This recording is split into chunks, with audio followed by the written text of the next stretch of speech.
What if I told you that the legendary city of Troy, the mighty King Agamemnon, and roughly, I don't know, 500 years of ancient Greek history were just entirely misplaced? I mean, it sounds completely absurd, right? Like the premise of a historical thriller or something? Yeah, totally. But it wasn't ancient myth makers spinning yarns around a campfire that did this. It was a colossal, cascading accounting error made by Victorian scholars, of all people. Exactly. And it is one of the most fiercely debated academic mysteries of the modern era. We rely so heavily on these timelines established in the 19th century, Right. We just accept them. We do. We rarely stop to ask how those timelines were built in the first place or, well, what might happen if their foundations were fundamentally flawed. And that is exactly what we're getting into today. So, welcome to English BookCast. We are launching into a deep dive of a source text that fundamentally challenges everything you might have learned in, like, a Western Civilization 101 class. Oh, absolutely. The book is called Gods, Heroes, and Tyrants, Greek Chronology and Chaos. It's written by Emmet Sweeney. And let me tell you, if you enjoy seeing established dogmas just turned entirely upside down, you are in for a ride today. Sweeney's work is meticulous. I mean, he really brings the receipts. He isn't just arguing over a misplaced pottery shard or a minor dating discrepancy of a decade or two. Right, he goes way bigger. Much bigger. He's proposing that an entire era of human history, specifically the fabled Dark Age of Greece, is completely fictitious. A phantom era, just made up. Exactly. A phantom era spanning nearly half a millennium, invented out of thin air to cover up an immovable chronological mistake. Now, this book is super dense. It covers a vast expanse of geography and time. So for this specific segment, we are focusing exclusively on the foundational arguments laid out in the book's introduction, Chapter 1, which is titled An Age of Heroes, and Chapter 2, Archaeology and Art. Yeah, that's where the core of the argument really lives. Right. We want to lay the groundwork for how the timeline of the ancient Mediterranean was constructed, and more importantly, how Sweeney argues it was completely broken. And to really understand the scope of that breakage, you have to understand the sheer magnitude of the Dark Age concept. Set the stage for us. What is the traditional narrative? So the traditional narrative tells us that the glorious Mycenaean civilization, so the era of the Trojan War, of massive stone palaces, intricate gold work, that it all collapsed around 1200 BC. Okay, 1200 BC. Got it. And then, according to the textbooks, Greece just plunged into a 400 to 500 year blackout. Right. The Greeks supposedly just forgot how to write. They stopped building with stone entirely. They essentially vanished from the archaeological record, only to spontaneously reemerge in the 8th century BC, suddenly inventing the Olympic Games, adopting the alphabet, and basically kicking off the classical era. Which is wild. If you're listening to this and wondering how an entire civilization just hits the pause button for 5 centuries, you're asking the exact right question. Yeah, it doesn't make any sense. And to figure out how we ended up with this historical black hole, we have to go back to the exact moment the timeline was established. Right, back to the 1870s. Exactly. We have to look at a man who completely upended the study of antiquity, Heinrich Schliemann. Schliemann is such a fascinating character. Let's spend a minute on him, because he wasn't your typical, ivory tower academic, was he? Not at all. He was a German businessman, an entrepreneur who had actually amassed a massive fortune. But his true obsession was Homer. Which, at the time, was a weird obsession to have if you thought it was real history. Totally. During the Enlightenment and stretching well into the 19th century, the prevailing wisdom among elite scholars was that the Iliad and the Odyssey were pure fairy tales. Yeah, they figured it was all just poetry. Gods coming down from Olympus to interfere in battles, magic shields, sea monsters. They just threw the whole thing out as mythology. Precisely. They assumed the city of Troy never even existed, and figures like Achilles or Hector were purely allegorical. But Schliemann grew up fiercely believing that the core of these stories was grounded in historical reality. He treated them like a guide. He did. He viewed Homer's texts not just as literature, but as literal treasure maps. In the early 1870s, he took his fortune, went to the northwest coast of Turkey to a rather unassuming hill called Hisarlik, and essentially declared, hey, Troy is buried here. And the academic establishment just mocked him relentlessly for that. They thought he was a wealthy amateur chasing ghosts. Oh, they tore him apart until he started digging. Within a very short period, Schliemann unearthed the remains of not just one, but several ancient cities layered right on top of each other. Wow. And deep down, in the second layer from the bottom, he found what he famously dubbed the treasure of Priam. It was this breathtaking hoard of gold and silver jewelry, diadems, and I vessels. love that story. He literally put one of the golden diadems on his wife Sophia, took a photograph, and shocked the world. It was a massive media sensation. But he didn't stop in Turkey. Buoyed by the Troy discovery, he traveled to mainland Greece in 1876 to the ancient citadel of Mycenae. Again, he was looking for Homeric heroes, specifically the tomb of King Agamemnon, the commander of the Greek forces at Troy. And again, he relied strictly on ancient traditions. He read Pausanias, a Greek traveler and geographer from the 2nd century AD, who wrote that Agamemnon and his followers were buried just inside the massive walls of the Mycenaean citadel. But the scholars didn't buy it, right? No, mainstream scholars at the time argued that Pausanias was either mistaken or just misinterpreting the ruins. Classic academics. Yeah. But Schliemann ignores them, digs exactly where Pausanias said to dig, and uncovers the shaft graves. Yeah. This is, it's one of the most stunning moments in archaeological history. Truly unprecedented. He finds these deep rectangular pits hewn straight into the bedrock, and they are absolutely overflowing with wealth. We're talking gold crowns, bronze swords inlaid with silver, intricate daggers, and those haunting, ornate, golden death masks resting on the faces of the deceased. It was an archaeological earthquake. Schliemann pulled back one of those masks, saw a remarkably preserved face underneath, and famously sent a telegram to the king of Greece declaring, "I have gazed upon the face of Agamemnon." Which is such a flex. It really is. Now, whether it was actually Agamemnon is highly debatable, but the impact was undeniable. Schliemann proved that a wealthy, powerful, incredibly sophisticated civilization existed on the Greek mainland, perfectly matching the violent, heroic, gold-rich world Homer described. Okay, so Schliemann finds the physical evidence. The heroes are real, or at least the culture that inspired them is real. But here is where the story takes a massive turn, and where Sweeney's argument really takes off. Right, because once you find this lost civilization, you have to figure out when it existed. You have to date it. Exactly. And this initiated a fierce intellectual turf war. On one side, you had the classicists. These were the scholars who dedicated their lives to studying Greek texts, traditions, and later Greek art. And what do they think? Well, they looked at Schliemann's discoveries. And based on comparative analysis, they firmly pointed to the 8th and 7th centuries BC. Let's dig into their methodology for a second, because it wasn't just a blind guess on their part. They had solid, observable reasons for dating the Mycenaeans to the 800s BC. Right, like W.M. Ramsay. Exactly. Ramsay was a prominent scholar working in the late 1880s, and he focused heavily on the iconic Lion Gate at Mycenae.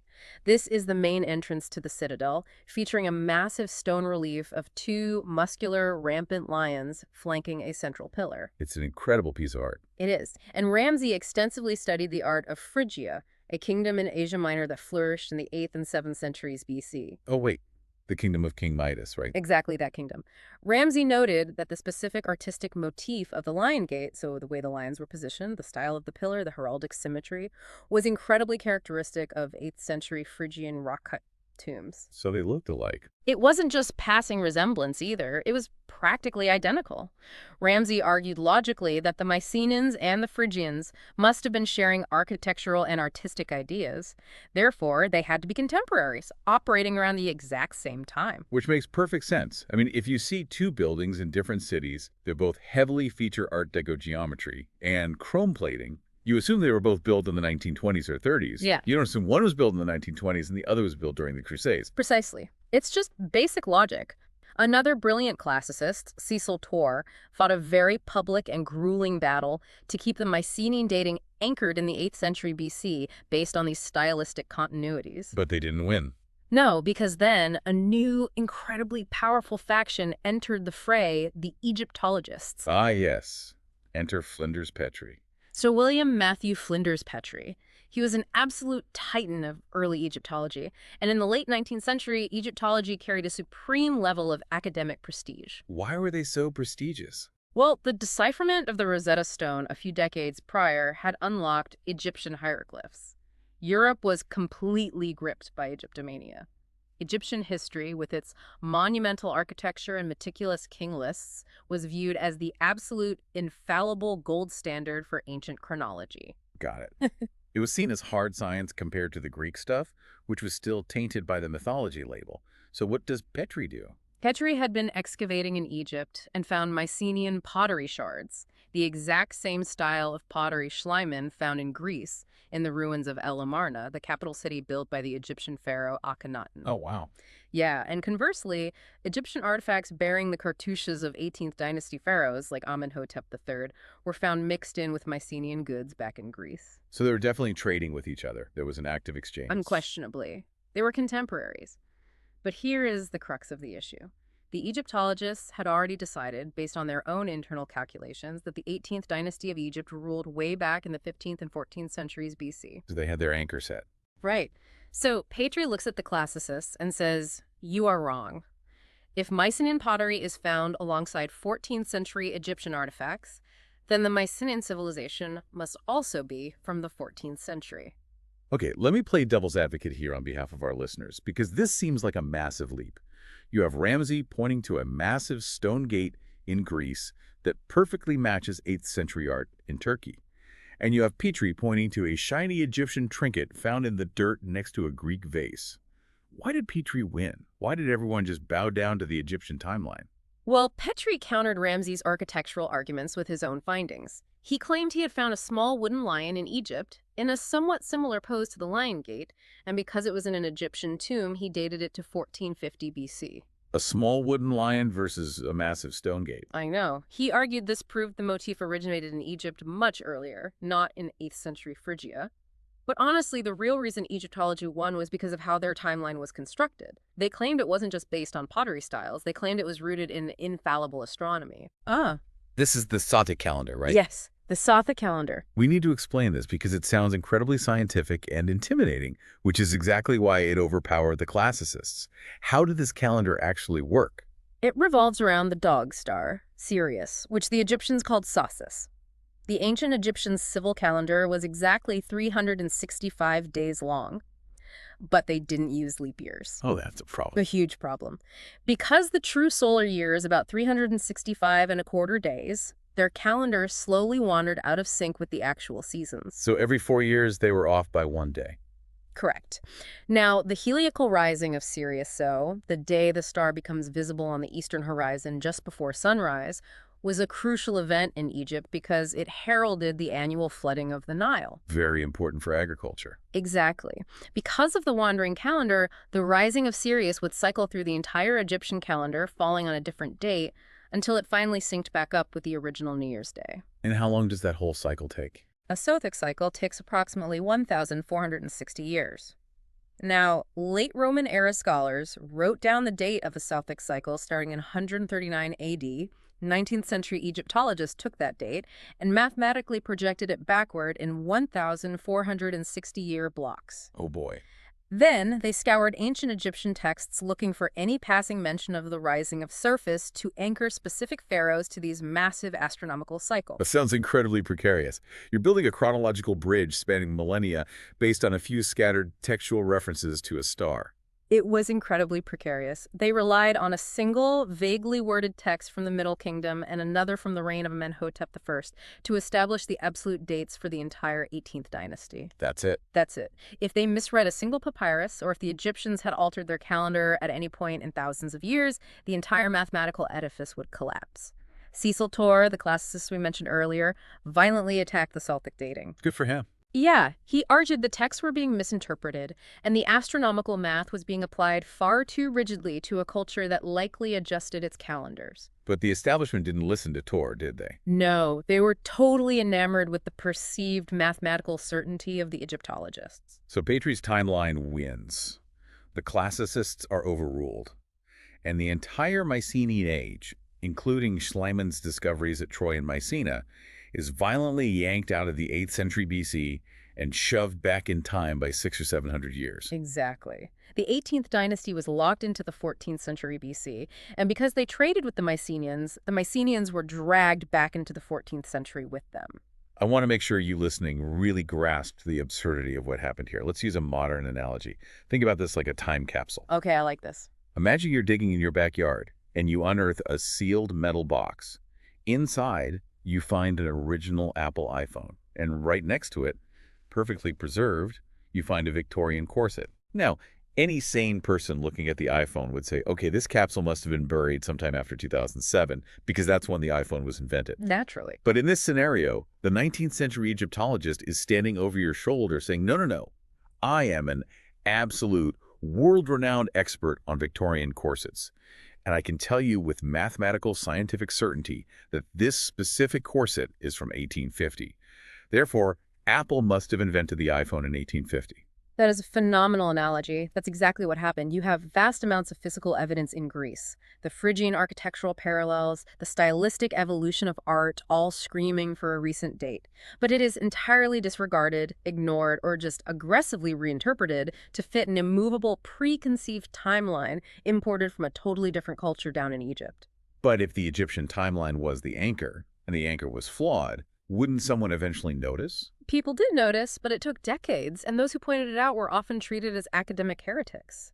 This brings us to the work of Emanuel Velikovsky and later Gunnar Heinsohn, which Sweeney builds heavily upon. What did they figure out? Well, Velikovsky, in the mid-20th century, published a series of books, notably Ages in Chaos, where he argued that the Egyptian timeline was bloated by centuries of duplicated ghost dynasties. Wait, ghost dynasties, like kings who never actually existed? Or kings who ruled simultaneously in different parts of Egypt, but were later recorded by historians as ruling sequentially, artificially stretching the timeline. Ah, I see. Velikovsky agreed with Cecil Torr that the supposedly infallible astronomical Sothic calendar was a house of cards. He argued that the 18th dynasty didn't belong in the 1400s BC. It needed to be brought forward to the 10th and 9th centuries BC. Okay, so Velikovsky tries to fix the anchor. He pulls the Egyptian 18th dynasty forward by about 500 years. If the Egyptian timeline moves forward, the Mycenaean timeline moves forward with it, right? Yes, but Velikovsky's fix didn't quite solve the Greek problem. Why not? Because by moving the 18th dynasty to the 10th and 9th centuries, it meant Schliemann's shaft graves at Mycenae would belong to the 11th or 10th centuries. But all the internal Greek evidence for the Trojan War, which we will get into shortly, insisted the war happened around the late 8th century BC. That leaves a gap. A very uncomfortable gap of a century or two between Mycenae's peak and the Trojan War. Which totally contradicts Homer. The Iliad is very clear that the Trojan War happened at the absolute zenith of Mycenaean power under Agamemnon, not hundreds of years after they peaked. Exactly. And this is where the brilliant work of Gunnar Heinsohn, a German sociologist and historian, becomes the critical missing puzzle piece. What did Heinsohn do? He proposed something far more radical than Velikovsky. He didn't just tweak the Egyptian timeline, he looked at the entire landscape of the ancient Near East. He focused on the mighty kingdom of Mitanni. The Mitanni. Who were they? They were a powerful empire in the ancient Near East that arose at the exact same time as the Egyptian 18th dynasty. The pharaohs were constantly writing letters to the Mitanni kings. Oh. Now, Heinsohn meticulously analyzed the archaeological footprint, the cultural practices, and the political geography of the Mitanni, and he made a startling realization. The Mitanni were completely identical to the empire of the Medes. Wait, the Medes. As in the Medes and the Persians. The very same. Now, according to all established, securely dated ancient historians, the Medes conquered the Assyrian Empire in the late 7th century BC. Whoa. Let me trace this logic for a second. If the Mitannis are actually just the Medes under a different name, right, and the Medes definitively belong in the 7th century BC. Then the Mitanni belong in the 7th century BC. And if the Egyptian 18th dynasty was writing letters to the Mitanni, then the 18th dynasty also belongs in the 8th and 7th centuries BC. Precisely. Heinsohn's synchronism collapses the entire house of cards. It suddenly aligns the 18th dynasty Egyptian artifacts found in Mycenae directly with the 8th century Phrygian architectural parallels that Ramsay was pointing out at the Lion Gate. Everything suddenly snaps into perfect focus in the 800s and 700s BC. That is mind-blowing. It's like realizing two different history books were just describing the exact same event using different languages. But wait, if Heinsohn and Velikovsky are right, and the Mycenaeans were actually thriving in the 8th century, what happens to the timeline that Petrie built? The one where the Mycenaeans lived in 1400 BC. This is where we arrive at the Phantom Dark Age. Because academia wholly accepted Petrie's 14th century dating, they created an unsolvable, massive problem for themselves. How so? Look at the timeline. You have the classical age of Greece, the era of city-states, the early Olympics, the adoption of the alphabet. Everyone agrees, based on overwhelming, undeniable evidence that this classical age begins around the 8th century BC. Right, nobody's disputing that. We have solid dates for that. But if you violently push the Mycenaean age back to the 14th or 13th century BC to satisfy the Egyptologists, what do you do at the time in between? Oh.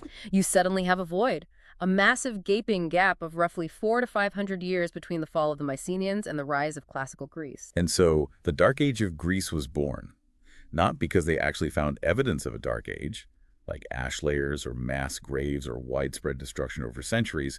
They literally invented the Dark Age because they needed a rug large enough to sweep 500 years of missing time under. Exactly. Sweeney argues forcefully that the archaeological realities of this supposedly horrific Dark Age are completely baffling when you subject them to any kind of logical scrutiny. Give me an example. Let's take the legendary city of Troy as a specific case study. A very highly respected archaeologist named Carl Blegan excavated Troy extensively in the mid-20th century. When analyzing the stratigraphy, so the layers of the city, he noted what he called a profound and obscure silence for 400 years. He found absolutely zero human deposits from roughly 1100 BC to 700 BC. Wait, hold on. Let's unpack this word silence. Blagan is excavating his Sarlik, a highly strategic hill overlooking the Dardanelles, a vital trade route. It is a site that had been continuously inhabited, built upon, destroyed, and rebuilt for 2,000 years, layer upon layer of human activity. And you're telling me that suddenly, for 4 full centuries, he found nothing? Nothing. Not a single sherd of newly produced pottery, no foundations, no hearths, no dropped coins or tools, a total population disappearance. It was gone. Not impoverishment, where people just build shoddier houses. Not a descent into barbarism. Absolute sterile emptiness. That stretches credulity past the breaking point. A highly strategic, fertile coastal area sits entirely empty for the length of time between the Renaissance and today, and nobody else moves in to claim the territory. It gets worse. After this 400-year sterile silence, people magically show up again in the 8th century. But here is the kicker, noted by the esteemed historian Rhys Carpenter. When people supposedly returned to repopulate these abandoned areas after half a millennium, they somehow brought back almost the exact same material culture. I'm sorry, what?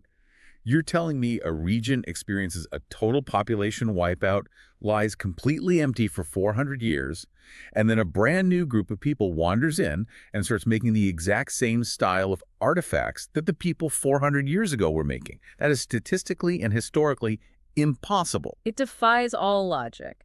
But it isn't just pottery and tools that make the Dark Age absurd. Think about language. The Mycenaeans were a highly bureaucratic, organized society. They kept meticulous records using a syllabic script we call Linear B. Right, which Michael Ventris famously deciphered in the 1950s and proved it was an early form of Greek. Exactly. So the Mycenaeans were literate Greeks. But as the scholar Maurice Barra pointed out, the traditional timeline expects us to believe that this highly organized literate society suddenly forgot how to write entirely. I completely forgot. Not just a decline in literacy, but a total erasure. Not a single scratched letter on a rock, not a tally mark on a pot for 400 years. And then suddenly, in the 8th century, they miraculously adopt the Phoenician alphabet and start writing epic poetry like the Iliad. How does an economy even function for 400 years without basic accounting? You don't just forget how to read and write for 20 generations. Sweeney is right. The Dark Age isn't a historical reality. It's a mathematical necessity. It is the architectural scaffolding required to hold up an erroneous Egyptian timeline. Which brings us to a fascinating pivot in the book. If we have this massive 400-year blackout imposed on the physical dirt by the Egyptologists, what about the cultural memory of the Greeks themselves? Yes, the heroes refuse to stay in the past. If we look at the literary evidence, the myths, the lineages, why did the Greeks themselves believe the heroic age of Troy was much, much closer to their own time than 1200 BC? This is where the internal logic of Greek tradition aggressively and constantly contradicts the Egyptologist timeline. The Greeks never thought their heroes lived a millennium before them. They viewed figures like Heracles and Agamemnon as relatively recent ancestors. Give us an example of that. Let's look at one of the most foundational institutions of Greek culture, the Olympic Games. The Olympics. Okay, the traditional founding date is 776 BC. In virtually every textbook, this year is held up as the great dividing line in ancient Greece. Anything before 776 BC is the age of myths, shrouded in the Dark Age. Anything after 776 BC is the age of history, where we have verifiable dates and real people. That is the modern academic paradigm, yes. But if you look at the ancient Greek traditions surrounding the founding of those very games, they involve characters that modern scholars confidently label as entirely mythical, heroes who supposedly lived before the 12th century collapse. Oh, interesting. There is a very strong, well-attested tradition linking Heracles, the legendary son of Zeus, to the establishment of the athletic festival at Olympia. The poet Pindar sings about it. The geographer Pausanias writes about it. Okay, so Heracles is involved. Yes, and Pausanias also reports another strong tradition that Pelops founded the games. Wait a minute. Pelops, as in the guy the Peloponnese Peninsula is named after? Agamemnon's grandfather? The very Let me do the math here, because this is wild.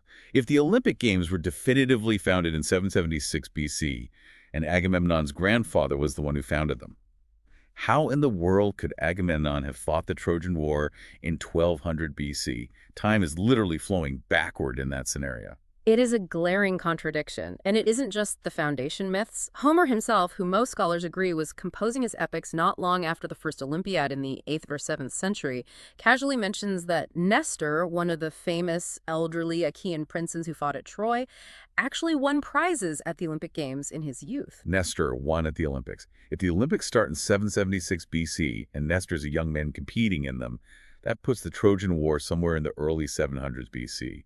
You can't have a 12th century BC hero competing in an 8th century BC athletic festival. It's like saying George Washington won a gold medal at the 2012 London Olympics. It's an anachronism so massive, it should have stopped scholars in their tracks. It absolutely should have, but it didn't. And the chronological compression doesn't stop with the Olympics. Let's talk about the arrival of writing in Greece, specifically the alphabet. Right, because during the Dark Age, they supposedly forgot the linear B script. So how do they learn to write again?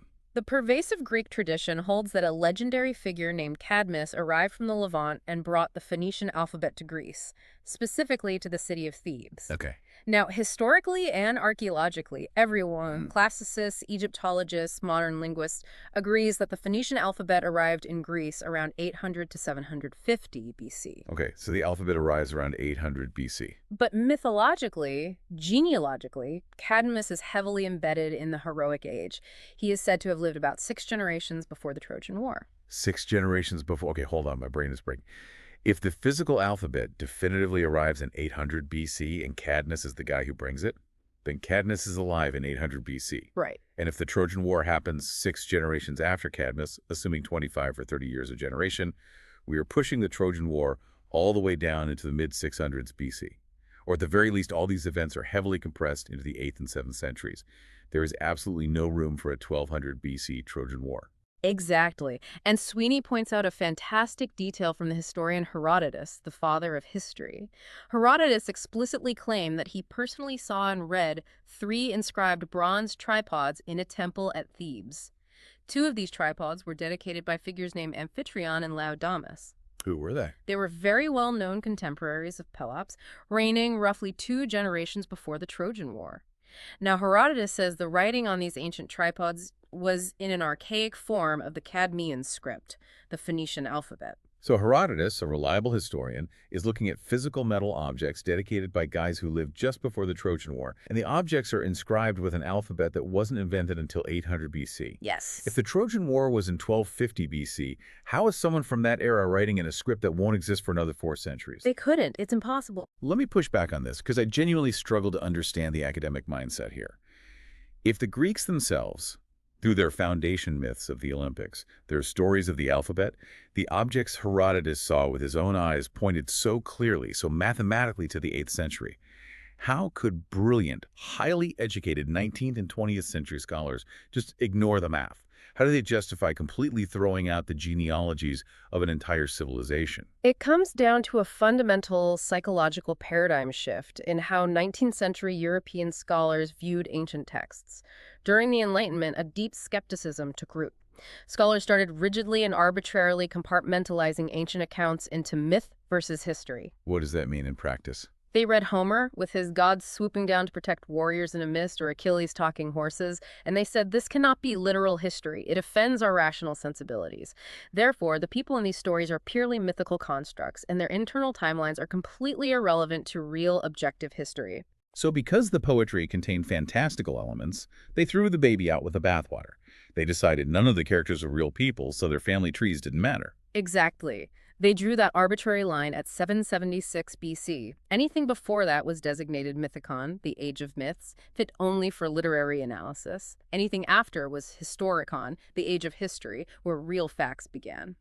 But Sweeney points out a massive hypocritical irony in this approach. What's the irony? The irony is that there are undisputed, fully historical, verifiable figures from the 7th and 6th centuries BC who have incredibly mythical elements attached to their biographies, elements just as fantastical as anything in Homer. Oh, like King Midas. We all know the story of Midas. He gets the golden touch from Dionysus, turns his daughter to gold, gets donkey ears from Apollo. It sounds like pure fairy tale myth. It sounds like myth, but Midas was a very real, historically verifiable 8th century king of Phrygia. He is attested in Assyrian annals. Herodotus records his suicide by drinking bull's blood following a devastating attack by the Sumerians around 687 BC. So Midas is real. But here is the crucial genealogical connection. Greek tradition is explicit and unanimous that King Priam, the king of Troy during the Trojan War, was a contemporary of a man named Gordius. Gordius. Wait, the guy who tied the Gordian knot that Alexander the Great cut? The very same. Gordius was the founder of the Phrygian capital Gordian, and more importantly, he was the father of King Midas. Okay, wow. Let's connect these dots. King Priam of Troy is hanging out with Gordius. Gordius is the father of Midas. Midas is a real historical figure who dies in 687 BC. Therefore, Priam must be alive in the late 8th or early 7th century BC. That puts the Trojan War solidly in the 700s. It gets even more intertwined. Some ancient sources claim that Midas actually married a daughter of Agamemnon. You're kidding. No, it's there. There are other historical figures from this period with wild myths, too. Arion of Lesbos, a famous poet in the 7th century, supposedly threw himself into the sea and was rescued by a music-loving dolphin who carried him to shore. Or the Mycenaean military hero Aristomenes, who fought the Spartans in the 7th century.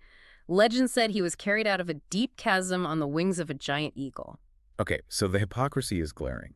The 19th century academics were perfectly happy to accept that 7th century historical figures like Midas or Arion had crazy myths written about them. They just stripped away the dolphin and the donkey ears and said, the core person is historical. Right. But if a figure lived slightly earlier, in the heroic age, and had myths written about them, the academics declared them entirely fictionalized, threw out their family trees, and shoved their era back 500 years to the other side of a fake dark age. It is an inconsistency born entirely of necessity. To protect the absolute supremacy of the Egyptian chronology, they had to declare the Greek genealogies null and void. Because if they accepted the genealogies, the Egyptian timeline would crumble. It's a house of cards. It is. For instance, there were numerous prominent historical Greek families who trace their ancestry directly back to heroes of the Trojan War. The family of the philosopher Pythagoras is a prime example. These noble families consistently counted only 8 or 9 generations separating their ancestors who fought at Troy from the era of the Persian Wars in the early 5th century BC. Let's do the math on that, because math doesn't lie. If you allow a generous 25 or 30 years per generation, 8 generations is about 200 to 240 years. If the Persian Wars are happening in the early 400s BC, you count back 200 years, and you land precisely in the mid to late 7th or early 8th century BC for the Trojan War. Exactly. You do not, under any mathematical model, land in 1200 BC. You are missing 500 years. And the international connections from other cultures confirm the Greek math? Let's look at the founding of Carthage in North Africa by the Phoenician queen Dido. Based on both historical annals and modern archaeological excavations, the founding of Carthage is securely dated to the late 9th or late 8th century BC, roughly around 800 BC. Okay, Carthage is 800 BC. Got it. Yet, in Roman epic tradition, specifically Virgil's Aeneid, the Trojan prince Aeneas meets Queen Dido in Carthage immediately after fleeing the burning ruins of Troy. I remember reading the Aeneid.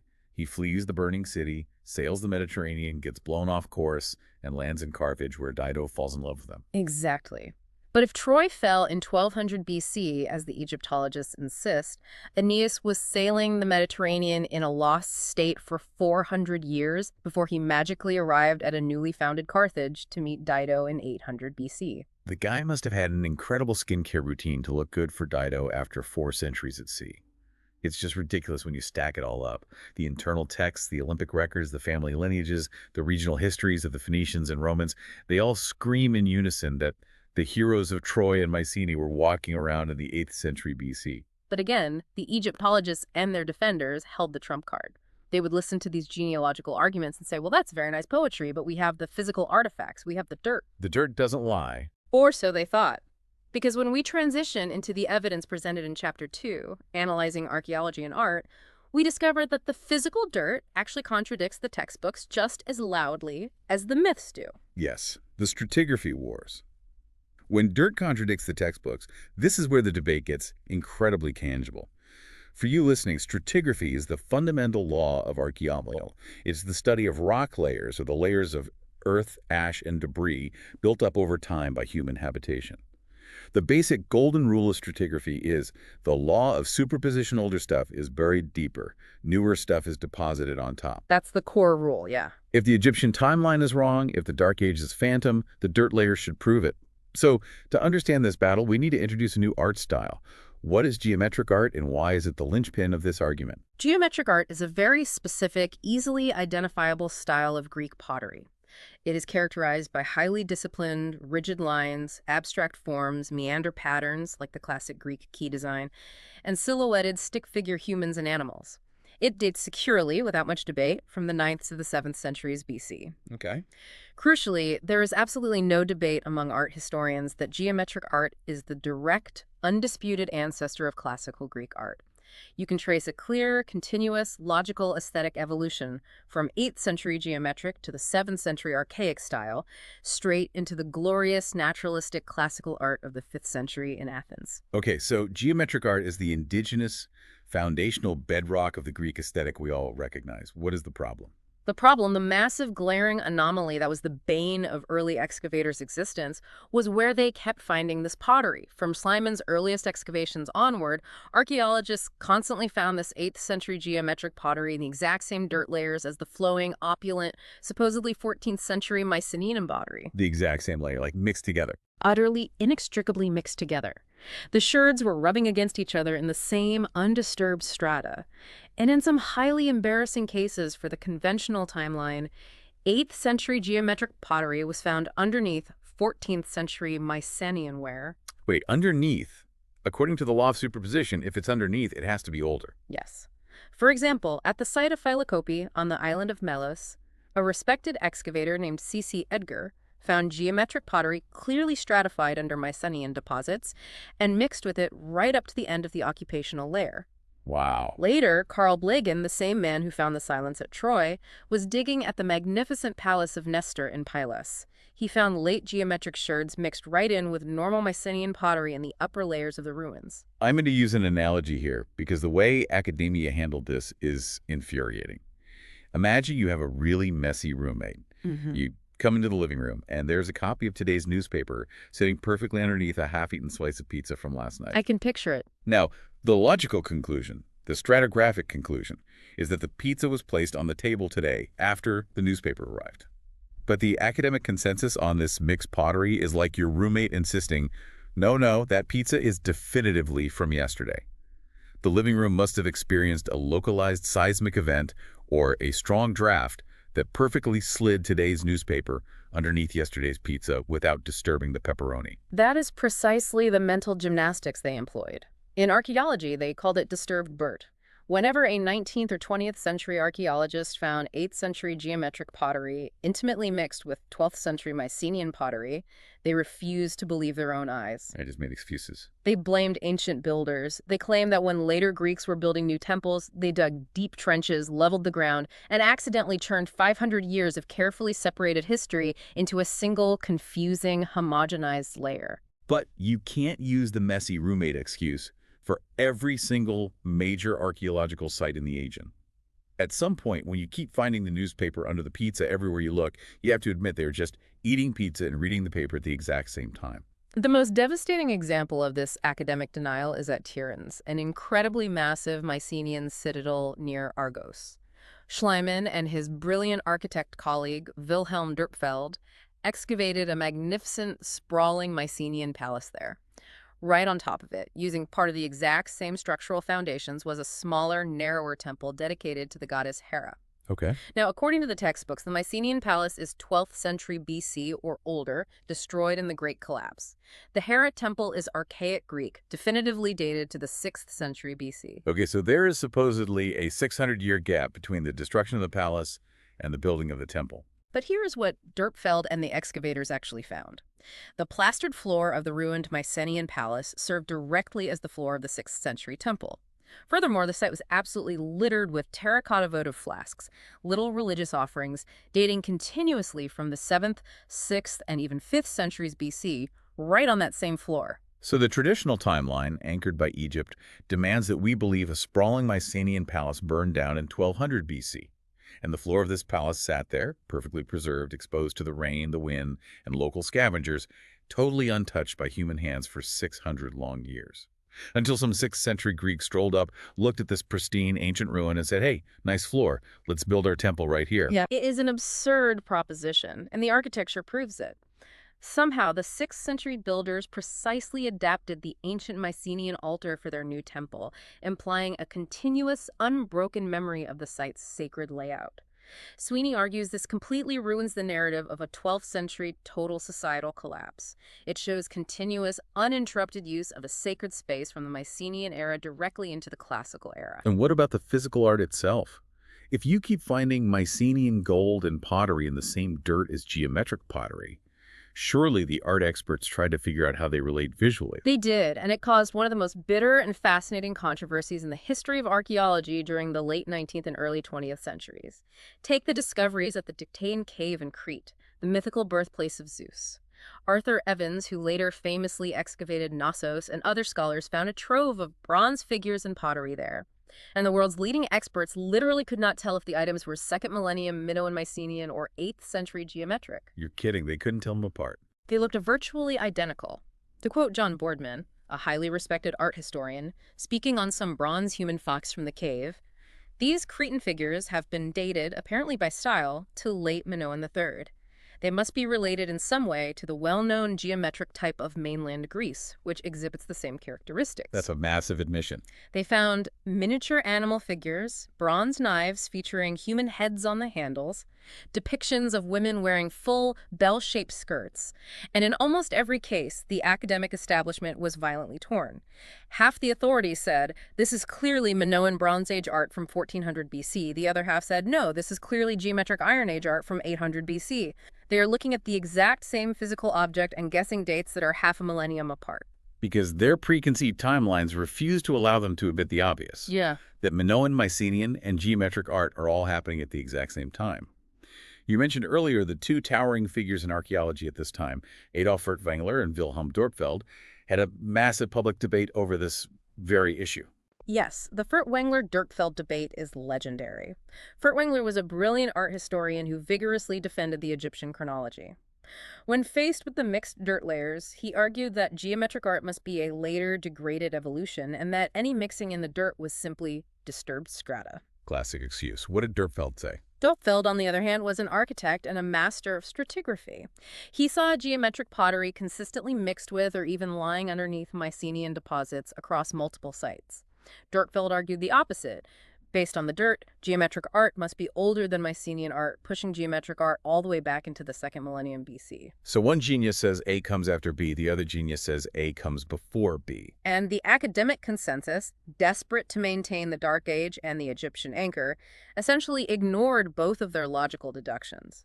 They decided, without any real mechanism, that geometric art somehow slowly, invisibly evolved from Mycenaean art during the 400-year Dark Age when nobody was supposedly making anything. Which is aesthetically insane. Think about it visually. Geometric art, with its sharp triangles, stark lines, and rigid abstract discipline, looks completely alien to the flowing, naturalistic, opulent, marine-themed style of Minoan and Mycenaean art. Right, they don't look alike at all. It's like arguing that the strict, jagged lines of Cubism evolved completely naturally and directly out of the lush, realistic, high Renaissance paintings, while every artist on Earth was asleep for 400 years. It makes absolutely no aesthetic or evolutionary sense. It makes no sense, and this is where Sweeney delivers his masterstroke in our final area of focus, Chapter 2's analysis of the overlap. He argues that the true relationship between these two vastly different art styles is the key to solving the entire chronological nightmare. Okay, lay it out for us. If the old timeline is broken, if the dirt is mixed, how do we piece the puzzle back together? Right, so if geometric art didn't magically evolve from Mycenaean art during a fake Dark Age, where did it come from? This is the beautiful part. Everyone, even the most rigid defenders of the conventional timeline, agrees on the true ancestor of geometric art. It is an earlier style known as Middle Helladic. Okay, what does Middle Helladic look like? Middle Helladic pottery uses very simple geometric lines, circles, and austere shapes. It's often called minyanware. And the Middle Helladic people buried their dead in very specific stone-lined rectangular boxes called cist tombs. Got it. And here is the absolutely crucial, undeniable fact. Everyone in the field agrees that the Middle Helladic period is definitively pre-Mycenaean. It is the older, indigenous culture of mainland Greece. Okay, let's walk through this logic puzzle slowly for you listening, because this is the kill shot to the old timeline. Fact 1, Middle Helladic is the direct ancestor of 8th century geometric art. So logically, Middle Helladic comes first, geometric comes later. Fact 2, Middle Helladic is universally agreed to be older than the Mycenaean era. Therefore, if Middle Helladic predates geometric and Middle Helladic predates Mycenaean, then the Mycenaean era must have occurred during or after the geometric era.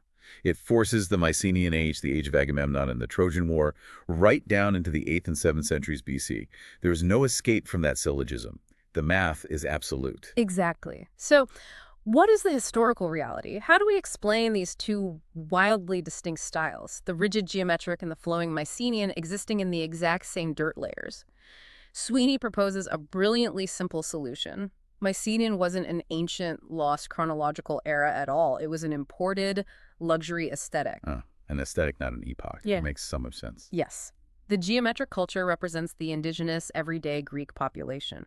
During the 8th century BC, powerful, newly wealthy Achaean warlords emerged on the mainland historical figures who inspired the legends of Agamemnon and Menelaus. Right, the guys building the palaces. Exactly. These kings wanted to decorate their massive new palaces and shrines to reflect their power. So they hired master artisans from Crete and the Cycladic Islands who had been practicing the flowing, naturalistic Minoan style for generations. I absolutely love this. Let me bring this home with another modern analogy because it makes so much sense. It's like looking at a modern American city today. You might have indigenous, minimalist, maybe brutalist, concrete American architecture in the downtown core, but right next to it, some tech billionaire has built a sprawling mega mansion, entirely decorated with imported, opulent Italian Renaissance decor. Marble columns, frescoes, ornate fountains, the works. That's exactly it. Now, if an alien archaeologist dug up that city in 1,000 years, they might look at the concrete building and the Renaissance mansion and say, oh, these styles look centuries apart in their evolutionary development. One must be 400 years older. But they are wrong. They're being used by the same people in the same city at the exact same time. One is local everyday architecture. The other is imported, elite luxury. That is a perfect synthesis of Sweeney's argument. Mycenaean art is simply the luxury brand of the geometric Greeks. And when we finally remove the blinders of the Egyptian chronology and look closely at the 8th and 7th centuries BC, we see these two cultures blending and sharing technology perfectly in real time. For instance, both the geometric Greeks and the Mycenaeans use the megaron. What's a megaron? A megaron is a very specific architectural layout for a great hall. It features an open porch with 2 columns leading into a main room with a central circular hearth surrounded by 4 columns. It is the defining architectural feature of a Mycenaean palace. And remarkably, early classical Greek temples use the exact same megaron footprint. Furthermore, both cultures used identical cist graves for their burials, and most tellingly of all, they used matching, highly specific military technology. Right, because nobody waits 400 years to update their weapons and armor. Exactly. Yeah. If you look at Mycenaean art, you constantly see warriors carrying massive, distinctive shields shaped like a figure of 8. They look like giant leather hourglasses. They are iconic to the Mycenaean era. Right, you see them everywhere in the art. Well, those exact same figure of 8 shields are prominently featured being carried by warriors in 8th century geometric art.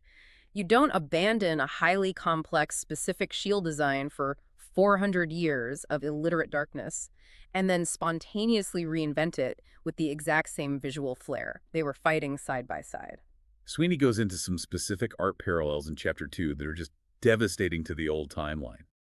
Let's talk about the pottery comparison, the warrior vase and the Aristonothos crater. This is perhaps the most damning piece of visual evidence in the book. The warrior vase was found by Schliemann at Mycenae. Because of where it was found, the establishment conventionally dates it to about 1150 BC, right before the supposed collapse. It depicts a stark line of marching soldiers carrying spears and shields. Okay, so a Mycenaean vase. Now, Sweeney asks us to compare that vase to the Aristonathos crater, a famous mixing bowl which is actually signed by a Greek master artist in the 7th century, definitively dated to around 650 BC. So according to the textbooks, these two pieces of art are separated by 500 years of absolute darkness. Yes. Yet, when you look at them side by side, the style of the marching warriors, their posture, the way their armor is painted, the composition is almost identical. But it gets more specific than that, doesn't it? It does. Both vases feature the exact same, highly unique, molded handles shaped like bull's heads protruding from the sides. A bull's head handle. Okay, that's a pretty specific choice. And he gets even more specific. Beneath those bull's head handles, on both the 1150 BC vase and the 650 BC vase, the artist painted long-legged, crane-like birds in exactly the same position. It's a signature motif. You cannot tell me with a straight face that a 7th century artist spontaneously reinvented a sculpted bull's head handle and then decided to paint a crane underneath it half a millennium after the first guy did it without ever having seen the original piece because it was buried during a dark age. That is artistic plagiarism, and plagiarism requires the artist to actually see the source material. The human facial depictions are just as damning. Sweeney compares a famous fresco of a wealthy woman found in the Mycenaean palace of Tyrants, supposedly painted in 1400 BC, with a painting on an archaic Greek amphora depicting dancing maenads from 540 BC. And they look similar. When you put the faces side by side, the rendering of the eyes, that very specific stylized almond shape, the distinct sharp profile of the noses, the curve of the mouths, and the uniquely stylized ears are exact, perfect matches. It is undeniably the product of the exact same artistic school. It is a continuous, living, breathing tradition, not two eras separated by an abyss of time. So I have to ask the ultimate question. If the evidence is this overwhelming, if the math of the genealogies points to the 8th century, if the dirt of the stratigraphy mixes the pottery together, if the art clearly shows a continuous tradition, why the resistance? Why wouldn't academia just look at the warrior vase and the Tyrants fresco, admit they belong in the 7th century, and fix the timeline? Why maintain the illusion of the Dark Age? Because of the domino effect. As we established in our first section, admitting that Mycenaean and geometric art coexisted completely and utterly destroys the Egyptian chronology. Oh, right. Back to Egypt. Remember, Flinders Petrie anchored the entire 18th dynasty of Egypt to the Mycenaeans. If you admit that Mycenae actually flourished in the 8th century BC, then the Egyptian 18th dynasty artifacts found alongside them are also from the 8th century. Oh, wow. If you move Akhenaten, Queen Nefertiti, and King Tutankhamun forward in time to the 8th century BC, you don't just rewrite Greek history, you have to rewrite the history of the entire ancient Near East. You have to move the Hittite Empire. You have to adjust the Assyrians, the Babylonians, the Mitanni. It is an academic earthquake of unimaginable, catastrophic proportions for tenured professors around the globe. It's the sunk cost fallacy on a civilizational scale. They have built thousands of careers, granted thousands of PhDs, written tens of thousands of textbooks, all firmly anchored to Petrie's Sothic calendar.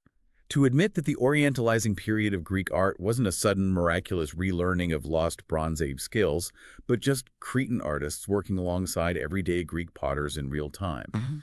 It means admitting the foundational premise of multiple interlocking fields of archaeology is deeply, fundamentally flawed. Yes, the traditional narrative is a prison of its own making. It forces brilliant archaeologists to ignore the very dirt right in front of their trowels, inventing disturbed strata to explain away reality. Yeah, the messy roommate.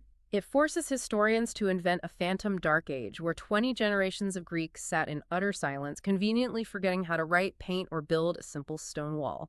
And it forces art historians to separate historical twins, like the warrior vase and the Aristonathos crater, by centuries of imaginary, mathematically generated time.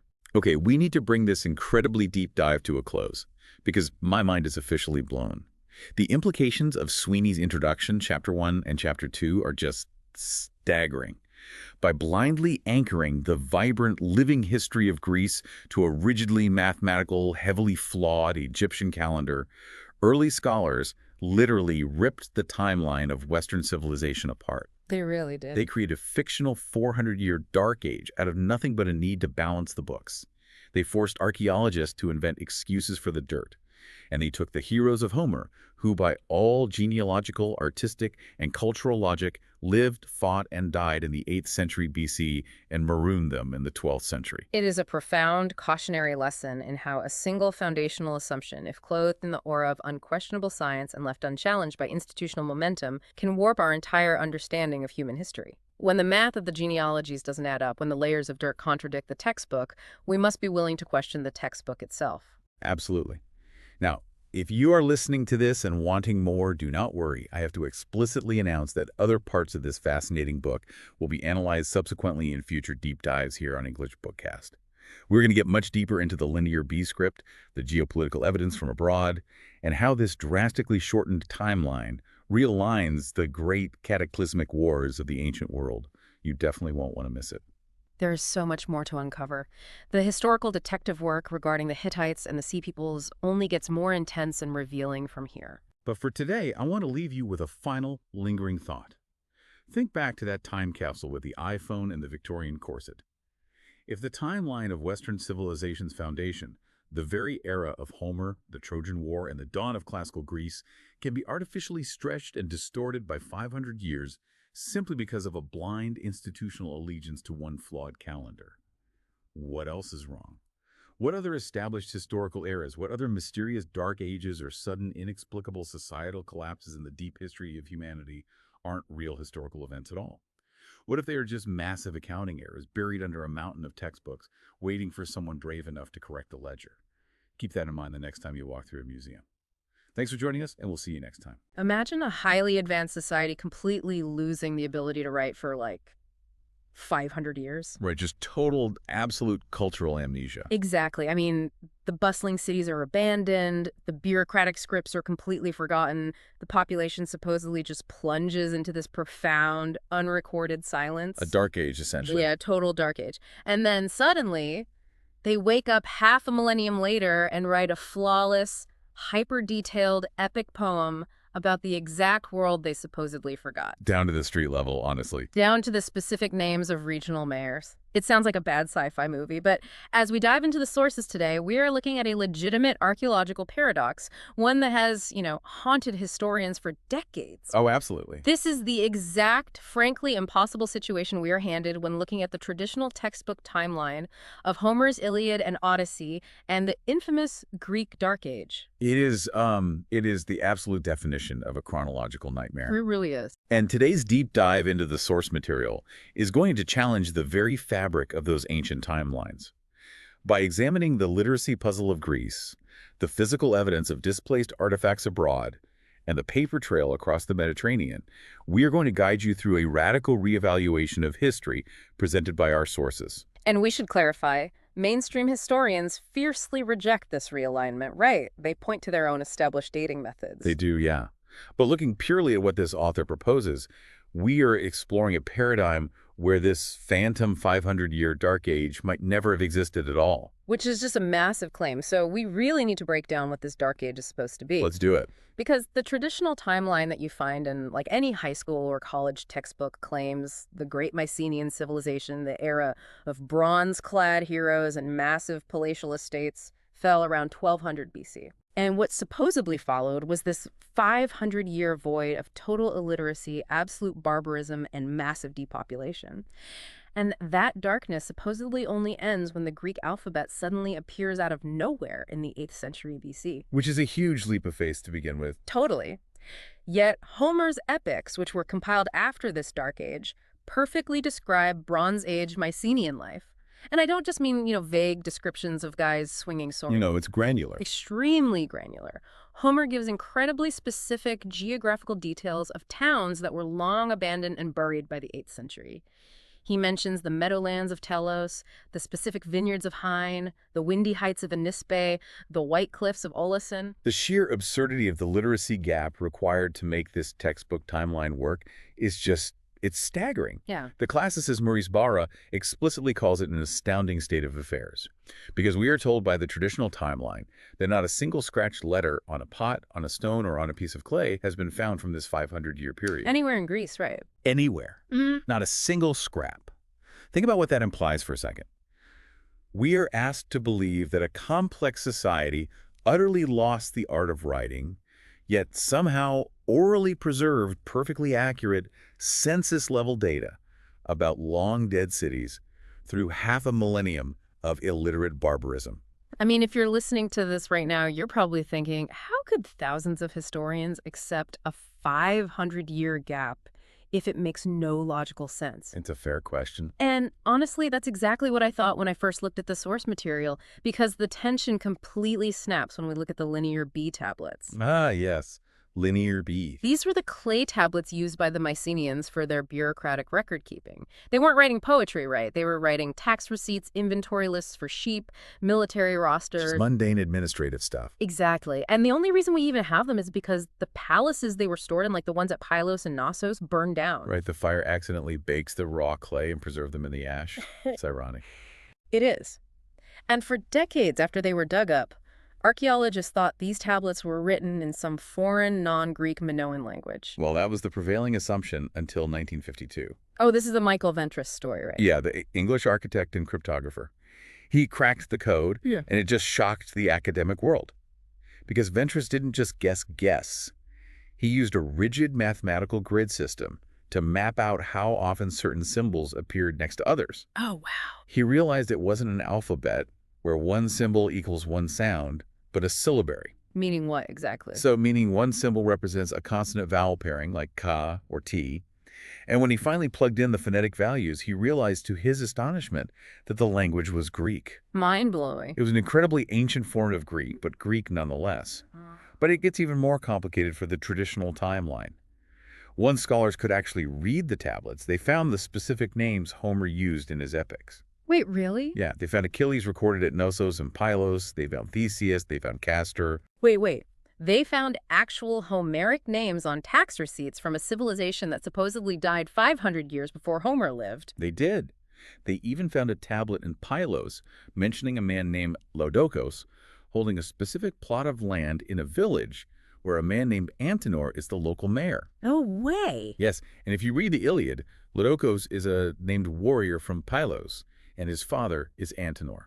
That is just, it's as if we lost all electricity and knowledge of the internet today, lived in caves for 500 years, and then someone in the year 2526 wrote a perfectly accurate epic poem about the specific subreddits and TikTok trends of 2024. It's a great analogy. It stretches believability well past the breaking point. But hold on, playing devil's advocate here. If Linear B was deciphered as Greek, and it's supposedly from 1200 BC, shouldn't linguists have expected it to be a super primitive, rudimentary version of the language, like some sort of caveman Greek? That was exactly the expectation. Linguists completely assumed they would be looking at an archaic Proto-Greek, something incredibly rigid and undeveloped. But it wasn't. No, the reality was exactly the opposite.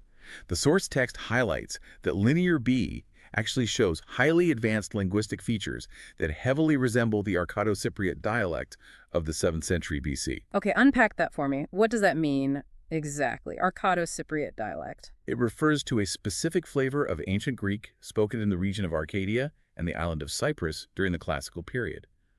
You see, languages evolve organically over time. They drop complicated endings, they shift vowel sounds, they streamline their grammar. Right, like how Old English turned into Modern English? Exactly. And the linguist A. Tovar pointed out that Mycenaean Greek on these tablets is, in some grammatical ways, more evolved and streamlined than the dialect spoken in the first millennium BC. Wow. So this linguistic evidence strongly suggests the tablets weren't written in 1200 BC at all. The language itself refuses to bridge a 500-year chasm. It looks, sounds, and functions like a language spoken much closer to Homer's own time in the 8th century BC. So if the Greek language itself refuses to fit this 500-year gap, what happens when we look at the origin of the alphabet they supposedly adopted after this dark age? I mean, you can't have a society waking up from a 500-year coma and just, like, inventing an alphabet overnight. You really can't. And this is where we run into what the author calls the alphabet collision. Oh, I like that term. It's fitting because Greek legend is incredibly explicit about where their writing came from. It states that Cadmus, a Phoenician prince, brought the alphabet to Greece. And the ancient genealogies are very specific about the timing of his life. How specific? They say he lived exactly 6 generations before the Trojan War. Okay, doing the math here. If we use the traditional textbook dating, the Trojan War happens around 1200 BC.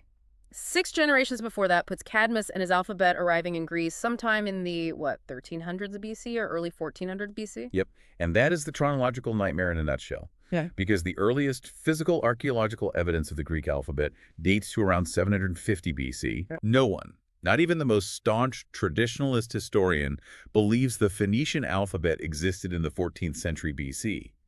The Phoenicians themselves hadn't fully developed it yet. Wait, so the math is just completely broken? Entirely broken. Yet the ancient Greek historian Herodotus documented visiting the city of Thebes and actually seeing and reading what he called Cadmean inscriptions on bronze tripods in the temple. And didn't Herodotus say one of those tripods was dedicated by Amphitryon? For anyone who doesn't know their Greek mythology, Amphitryon is a famous pre-Trojan War hero. He's literally the stepfather of Hercules. That's the one. So Herodotus is claiming he stood in a temple and read an alphabetic inscription written by a guy who supposedly lived in the 1200s BC, using an alphabet that physically did not exist until 750 BC. That is the paradox. Traditional historians are forced into a corner by this. They either have to completely dismiss Herodotus, the father of history, as a gullible liar. Which they love to do. They do. Or they have to invent a highly convoluted theory that Herodotus was actually looking at the older syllabic linear B script and the temple priests just translated it for him. But doesn't he specify what the letters look like? He does. Herodotus explicitly says in his writings that the characters on the tripods looked very much like Ionian letters, meaning the standard Greek alphabet. So they just wave away the primary source because it doesn't fit the math? They absolutely do. But the source points out deep mythological and historical overlaps between the Phoenicians, the Hebrews, and the early Greeks that lock this timing into place, if you're willing to question the traditional timeline. How so? Well, characters tied to Cadmus heavily echo the biblical Exodus. Cadmus's father is named Agenor, and his story of migrating from the Levant mirrors the Israelite departure from Egypt. Interesting. Then there's Phineas, a figure closely associated with Cadmus, who perfectly matches the biblical priest Phineas. Wait, how specific are we talking here? Is it just a name resemblance? Oh, it's incredibly specific. In the biblical account, Phineas famously slew an Israelite named Zimri and his foreign bride with a spear in their tent, which stopped a plague. In Greek myth, Phineas crashes a wedding feast and attacks Perseus and his bride Andromeda. Oh, wow. That's a huge parallel. It is. And then you have the Danaids, who settle in Greece from across the sea, heavily paralleling the Israelite tribe of Dan, who the Bible describes as seafarers operating out of ships on the Levantine coast. So if you look at the real chronology of the Exodus, assuming these myths are echoing actual historical migrations, where does it belong? Because the source argues it belongs in the 9th century BC, not the 15th century BC like the traditional timeline claims, right? Correct. And if the Exodus is redated to the 9th century BC, then Cadmus bringing the alphabet to Greece 6 generations before Troy aligns perfectly with the actual physical appearance of writing in Greece in the 8th century BC. The timeline just fixes itself. It really does. But wait, what about the Latin alphabet? Because doesn't Roman myth say Evander brought writing to Italy around the time of Hercules? How do traditional historians deal with that if Hercules is scrapped in 1200 BC, but we know for a fact Rome wasn't founded until the 700s? They deal with it the exact same way they deal with Herodotus, by ignoring it. Of course. They label the foundation myths of Italy as mere poetic fiction and just move on. But this time warp isn't just happening in the ancient texts or the mythological genealogies. Yeah. If we step outside of Greece and look at the physical dirt, the tombs, the actual archaeological artifacts, the ground itself screams that the timeline is completely broken. So let's follow the physical evidence. Because texts can be mistranslated, myths can be exaggerated, but a piece of gold in the ground is a piece of gold in the ground. Exactly. The source takes us north, right, to Thrace and Scythia. This is the region of modern-day Bulgaria and the expansive Black Sea coast. Archaeologists digging in this region find exact, stunning replicas of Mycenaean culture, but they are dated hundreds of years later. And this raises a fundamental question about how human culture and technology are transmitted. Let's look at the area known as the Valley of the Kings in Bulgaria. Okay. The archaeologist Professor Georgi Kitov uncovered the gold death mask of the Thracian king Seuthes III. Now, we know historically that Seuthes III lived from 330 to 300 BC. Right. But his death mask looks astonishingly identical to the famous mask of Agamemnon that Heinrich Schliemann dug up in the shaft graves at Mycenae. We are talking about the exact same repoussé technique, where the gold is hammered from the reverse side to create a raised image in pristine detail. But the Mask of Agamemnon is dated by the textbook timeline to 1600 BC. That is like a 1300-year gap. It is. Are we seriously expected to believe that a Thracian king in 330 BC woke up one morning and told his goldsmith to perfectly recreate an artifact that had been buried deep in the dirt of southern Greece for over a millennium? It defies all logic of artistic evolution. And it's not just the gold masks either. We see Thracian Tholos tombs built in the 5th and 4th centuries BC. Okay, can you explain what a Tholos tomb actually is for those who haven't studied ancient architecture? Sure. Imagine a massive, beehive-shaped burial chamber built underground.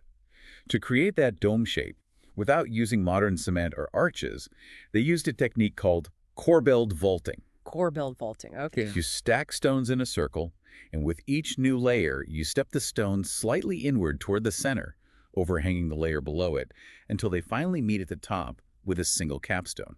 That sounds really difficult to pull off. It requires immense mathematical precision and an incredibly specific understanding of weight distribution, so the whole thing doesn't just collapse on itself. And the Mycenaeans built these in Greece in the 1500s BC. According to the traditional timeline, yes. But here in Thrace, we find the exact same highly sophisticated corbelled vaulting technique being used in the 5th and 4th centuries BC. Again, are we expected to believe that Thracian architects flawlessly recreated a highly complex structural engineering technique that had been completely extinct in the Mediterranean for over 1,000 years? That is what the traditional timeline demands you believe. Without any surviving stone examples above ground to copy from, because there are absolutely no corbelled tombs built in Greece during that 500-year Dark Age. It's just mud bricks and simple graves. The traditional explanation basically relies on a miraculous, inexplicable revival of extinct arts. But the source text provides a much simpler, elegant explanation. This isn't a miraculous revival at all. It is a simultaneous culture. Yep. If you pull Mycenae forward in time by simply deleting that phantom 500-year Dark Age, the timeline corrects itself. Oh, wow. The Mycenaean Tholos tombs and the Thracian Tholos tombs are no longer separated by a millennium of silence. They are built mere decades apart. It implies a continuous active cultural exchange between neighboring kingdoms, which is, how human history actually operates. We see the exact same thing with the Scythians, right? These were the famous nomad warriors of the Eurasian steppes. Their art from the 8th to the 4th centuries BC perfectly mimics Mycenaean motifs. Yes, exactly. They use the exact same flying gallop depiction of animals, where a lion or a bull is shown with all 4 legs stretched out in midair to show extreme speed.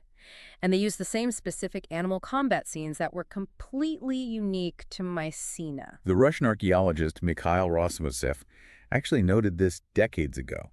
He observed that the animal style of Scythian art is intimately, undeniably linked with the animal style of Mycenae. But I'm guessing he couldn't say they traded with each other. No, because he was bound by the traditional timeline. He had to suggest that this highly specific artistic style was somehow perfectly preserved in wood or bone in the frozen north for centuries, completely hidden from the archaeological record, before miraculously reemerging on metalwork in the 8th century. That is an explanation born of pure desperation. Desperation is exactly the right word. And if Thrace and Scythia have a time warp problem, it gets even crazier when the heroes of the Trojan War sail west to Italy and Sicily. Oh, man. Let's follow the map to Magna Graecia, which translates to Greater Greece, right? These are the massive Greek colonies established in southern Italy and Sicily. Yes. Historically and archaeologically, we know for a fact these colonies were founded in the 8th and 7th centuries BC. We have the pottery to prove it, yet their founding legends are explicitly tied to veterans of the Trojan War. Right, and this causes immense friction for historians. Let's take the city of Gela in Sicily, for example. The archaeological dirt says it was founded around 690 BC, but local tradition says its founder was a man named Antiphemos, who supposedly fought at Troy. Which is supposed to be 1200 BC. Exactly. And then there's the biggest one of all, Aeneas, the ultimate Trojan hero. In Virgil's Aeneid, Aeneas flees the burning ruins of Troy and sails west. He famously visits Queen Dido at Carthage. But Carthage was founded in 800 BC. And the chronological knot gets tighter. Aeneas continues from Carthage to Italy and helps establish the bloodlines and roots of the Roman and Etruscan civilizations.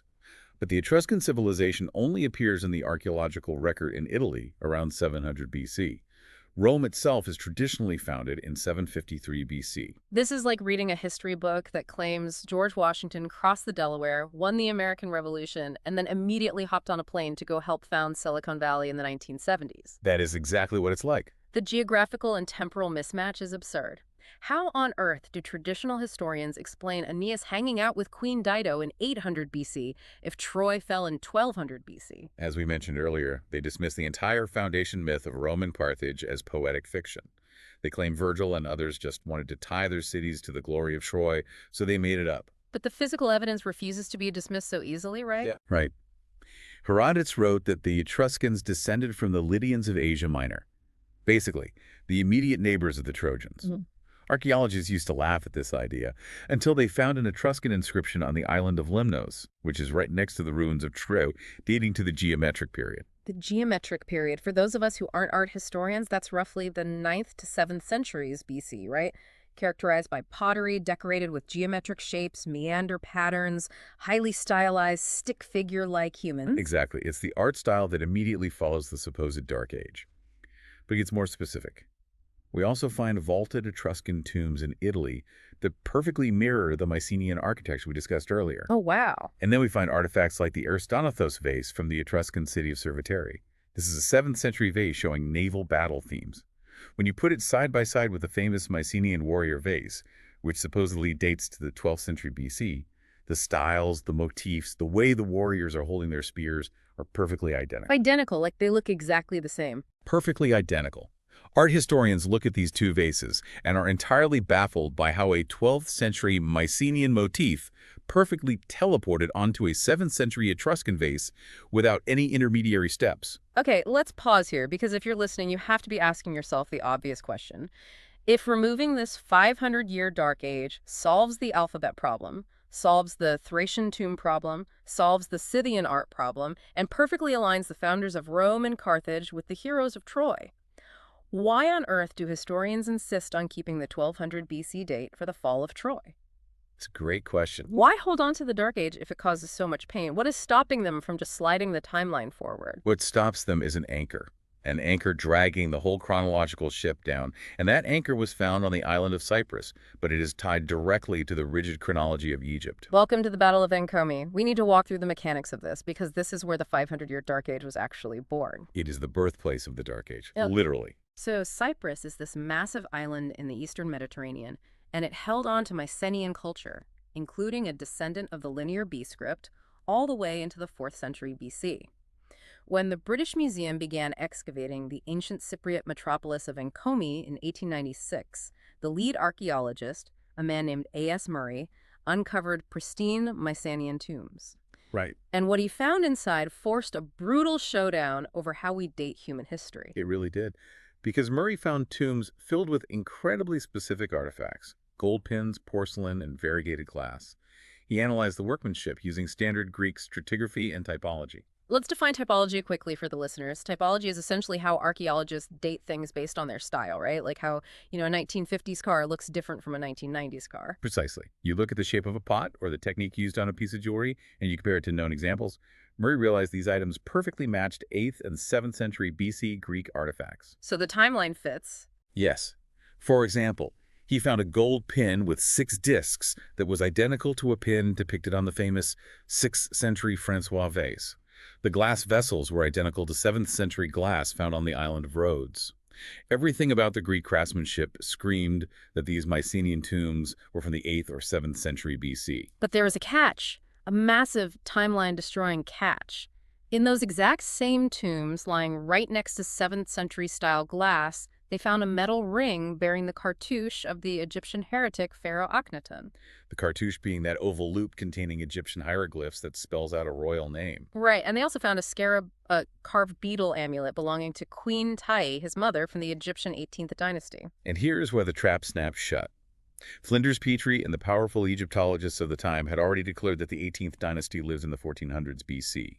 They didn't base this on relative pottery styles. They based it on astronomical dating, specifically something called the Sophic cycle. We have to explain the Sophic cycle because this is the grandfather clock of the ancient world. It is the grandfather clock, and as the source points out, it might be broken. Yeah. The Sophic cycle is based on the heliacal rising of the star Sirius. which the Egyptians called Sophis. Right. Because the Egyptian civil calendar was exactly 365 days long, lacking a leap year, it slowly drifted out of sync with the solar year. Every 1,460 years, the calendar would complete a full cycle and reset. Like an odometer rolling over. Exactly. Yeah. Egyptologists found a few ancient documents mentioning the rising of Sirius on specific calendar days. By doing some complex reverse astronomy, they anchored the 18th dynasty firmly to the 15th and 14th centuries BC. So it's like trying to set all the clocks in your house, but you're relying on a grandfather clock in the hallway that you don't realize might be permanently stuck 5 hours behind. That is a perfect way to put it. Every other clock you set based on that one is going to be wrong. But Flinders Petrie and the Egyptologists trusted the grandfather clock implicitly.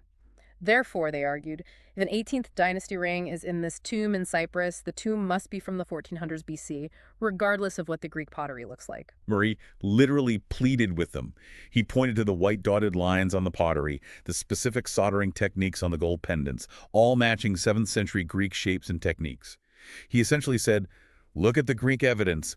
The Egyptian dates must be wrong. But the Egyptologists won the debate. Arthur Evans, who was just starting his famous digs at Knossos and wanted to tie his Minoans to the grand antiquity of Egypt, sided with the Egyptologists. He actually called Murray's views subversive. Subversive, like it's a crime to question the date. Right. The 18th dynasty became an immovable, untouchable, absolute anchor. Because of that Egyptian ring, Mycenae was violently dragged back to the second millennium BC. And because Mycenae was dragged back to 1400 BC, but historical literate Greece doesn't start until 700 BC. The scholars literally had to invent a 500-year dark age to fill the empty space they just created on the timeline. Yes. The Dark Age is entirely a mathematical construct designed to reconcile Greek archaeology with Egyptian astronomy. But wait, hold on. You're telling me we just delete 500 years. What about stratigraphy? The actual layers of dirt in the ground. You can't just slide a timeline 500 years forward without messing up the physical dirt levels, right?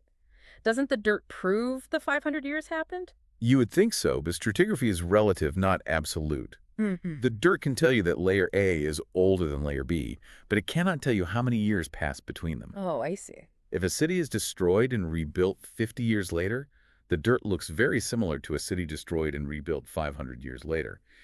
And as for radiocarbon dating, which I'm sure you're wondering about, I was definitely about to ask about carbon dating. well, this specific time period falls into something called the Hallstatt Plateau. It's a massive anomaly in the radiocarbon calibration curve between 800 BC and 400 BC, where carbon dates become incredibly flat and ambiguous. So archaeologists still rely heavily on the Egyptian historical anchors to date the dirt. Wow. So what does this all mean? The source material asks the ultimate question. What if the Greek timeline, the Greek dirt, the Greek legends were right all along? What if the Egyptian grandfather clock that is fundamentally broken? And that changes everything. Let's actually look at the links across the sea during the 18th dynasty if we ignore the astronomical dating for a second. When we do that, the puzzle pieces snap together flawlessly. The great flowering of Mycenaean culture coincides exactly with the start of the Egyptian New Kingdom, which is the 18th dynasty. We see this with Ahotep, the mother of the pharaoh who founded the 18th dynasty. In her coffin, archaeologists found beautifully inlaid daggers. And these daggers are virtually identical in design and technique to the famous daggers Schliemann found in the shaft graves at Mycenae. Yes, the Niello technique. Right, using a black metallic alloy to create intricate inlays of lions and hunting scenes on the bronze blades. It goes deeper than the weapons. In Egyptian inscriptions, Queen Ahotep is given a very specific, unique title. She is called a Princess of the Hanabu, or Lords of the North. Now, how do we translate Hanabu? Good question. If we look at the famous Rosetta Stone, written centuries later during the Ptolemaic era, the ancient Egyptian word Hanabu is explicitly translated into Greek as Hellenes, meaning Greeks. Wait, so the mother of the 18th dynasty might have been a Greek princess? Or at least closely allied with them? The inscriptions on her son Stela say she collected deserters, pacified rebels, and cared for her soldiers during the Great War to expel the Hyksos invaders from Egypt. The source text posits a very strong case that Ahotep brought in Greek mercenaries, Mycenaeans, in their chariots with their advanced bronze weapons.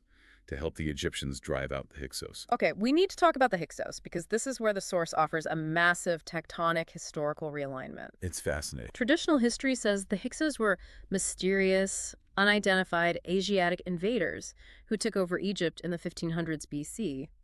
But the source argues that the Hyksos were actually the old Assyrians, also known as the Akkadians, and the Mitanni, the empire that challenged them in the north, were actually the Medes. If you follow the Assyrian and Median timelines, which are incredibly well documented in Mesopotamia, their great struggles and expansions occurred in the 8th and 7th centuries BC. Not the 1500s. No, the 8th and 7th centuries.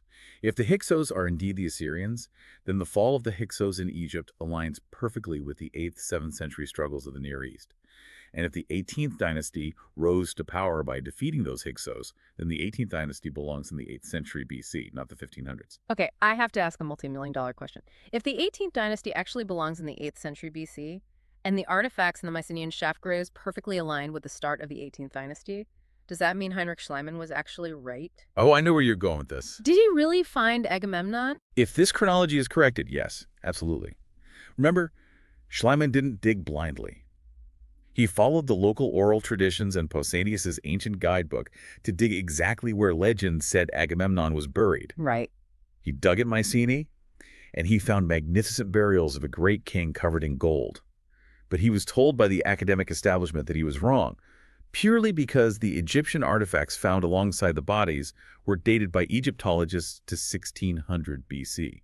That is tragic. But if you remove the Egyptian anchor and slide the 18th dynasty down to the 8th century BC, the shaft graves slide down with it to the late 8th century BC, making them the exact right age to be the actual historical graves of Agamemnon and the heroes of the Trojan War. That is incredible. And if Agamemnon really lived in the 8th century, instead of some mythical fog in 1200 BC, we should be able to find written records of him in the massive, highly literate empires that existed in the Near East at that time. And astonishingly, we do. Let's look at the paper trail of the heroes, because this just seals the deal for me. Let's start with how Agamemnon's family got to Greece in the first place. Greek myth says Pelops, who was Agamemnon's grandfather, came to the Peloponnese from Anatolia, which is modern-day Turkey. And legend says he brought the horse-drawn chariot to Greece. And what does the archaeology say? The Mycenaean chariot is virtually identical in every mechanical detail, from the spoked wheels to the lightweight cab to the chariot used by the Hyksos. Yep. If the Hyksos are the Assyrian Empire expanding aggressively into Anatolia, and Pelops was an Anatolian prince fleeing that massive Assyrian Hyksos expansion, the technological transmission of the chariot makes perfect logical sense. He's a refugee bringing advanced military tech to his new home. It does. But the ultimate undeniable proof lies in the Bogoskoi archives of the Hittite Empire. Oh, this is the best part. The Hittites were a massive superpower in central Anatolia. When archaeologists translated the royal archives, thousands of cuneiform clay tablets, they found a specific state document known as the Sins of Maduwadas. What exactly does a Hittite state document have to say about the Greeks? It is an official text complaining about the military incursions of a rogue king from a land called Ahia. The rogue king's name is recorded in Hittite as Atarsius. Okay, break down the linguistic connection here. Ahia is universally recognized by scholars as Achaia, which is the Homeric name for Greece. And Atarsius is the exact phonetic Hittite translation of Atreus, or Atreides, which means son of Atreus. Which is Agamemnon's primary overarching title in the Iliad. Exactly. The Hittite king is formally complaining about Agamemnon raiding his coastlines, but it gets even more specific. The same document mentions a neighboring king named Mita of the land of Pahuva. Scholars uniformly agree that King Mita is the historical King Midas of Phrygia. Wait, the guy with the legendary golden touch? The very same. So wait, let me get this straight. I want to make sure I'm understanding this properly. Traditional historians look at a clay tablet mentioning an Achaean king named Atreus fighting alongside the historical King Midas, and they say, no, this can't be Agamemnon because Agamemnon lived 500 years before Midas. That's their stance, yes. They have the literal smoking gun in their hands. They read the names of the guys holding the gun, and they refuse to connect the dots because of a grandfather clock calendar invented by an Egyptologist 100 years ago. That is exactly the reality of the academic consensus. Right. Because admitting that Atarsius is Agamemnon and that he is a contemporary of Midas in the 8th century would utterly destroy the 1200 BC date for the Trojan War. It would rewrite everything. It would erase the 500-year Dark Age instantly, It would require rewriting every textbook on ancient history. And the evidence in these archives doesn't stop with Agamemnon. The source brings in one final devastating piece of evidence from the Hittite records. Muxus. Walk us through Muxus. In those same Hittite texts, a freebooter, a warlord named Muxus, is recorded causing immense trouble, sacking cities in Western and Southern Asia Minors. Now, in 1945, archaeologists found the bilingual Karatepe inscription. Which was huge, right? It was a monumental find because it was written in both Hittite hieroglyphs and the alphabetic Phoenician script. In this text, the Hittite name Muxus is translated into Phoenician as Empas. MPs add the vowels and you get Moxus. Exactly. Mopsus is a famous, legendary Achaean hero, a well-known ally of Agamemnon. Greek legend explicitly states that after the fall of Troy, Mopsus did not return to Greece. Instead, he led a massive army of Greek veterans down the coast of Asia Minor, founding cities and causing havoc in exactly the regions the Hittite texts say Muxus was attacking. That is insane. The Hittite state records perfectly, flawlessly confirm the Greek myths. But they only confirm them if you erase the phantom Dark Age and let these figures live in the 8th century where they belong. When you step back and look at all of this, the sheer weight of the physical and textual evidence is just staggering. By simply removing a 500-year Dark Age, a Dark Age that has zero archaeological dirt, zero written words, and makes zero logical sense, everything snaps into perfect focus. That was like wiping a smudged lens clean. Yes. The Phoenician alphabet arrives right when writing physically appears in Greece.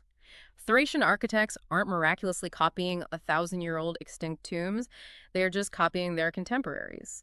Aeneas and the heroes of Troy naturally sail west and help found the 8th century colonies of Rome and Carthage. And Agamemnon and Mopsus show up in the state records of the Hittite Empire, fighting alongside King Midas.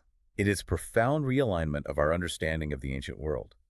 It replaces a disjointed, illogical timeline filled with inexplicable dark ages and magical revivals of lost arts with a continuous, unbroken story of human civilization. For you, the listener, we want to make it clear that our exploration does not end here. We have only scratched the surface of this chronological puzzle. Other parts of the book will be analyzed next, continuing this profound journey into the reshaped ancient world.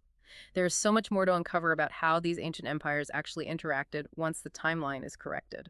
And I want to leave you with a final thought to mull over.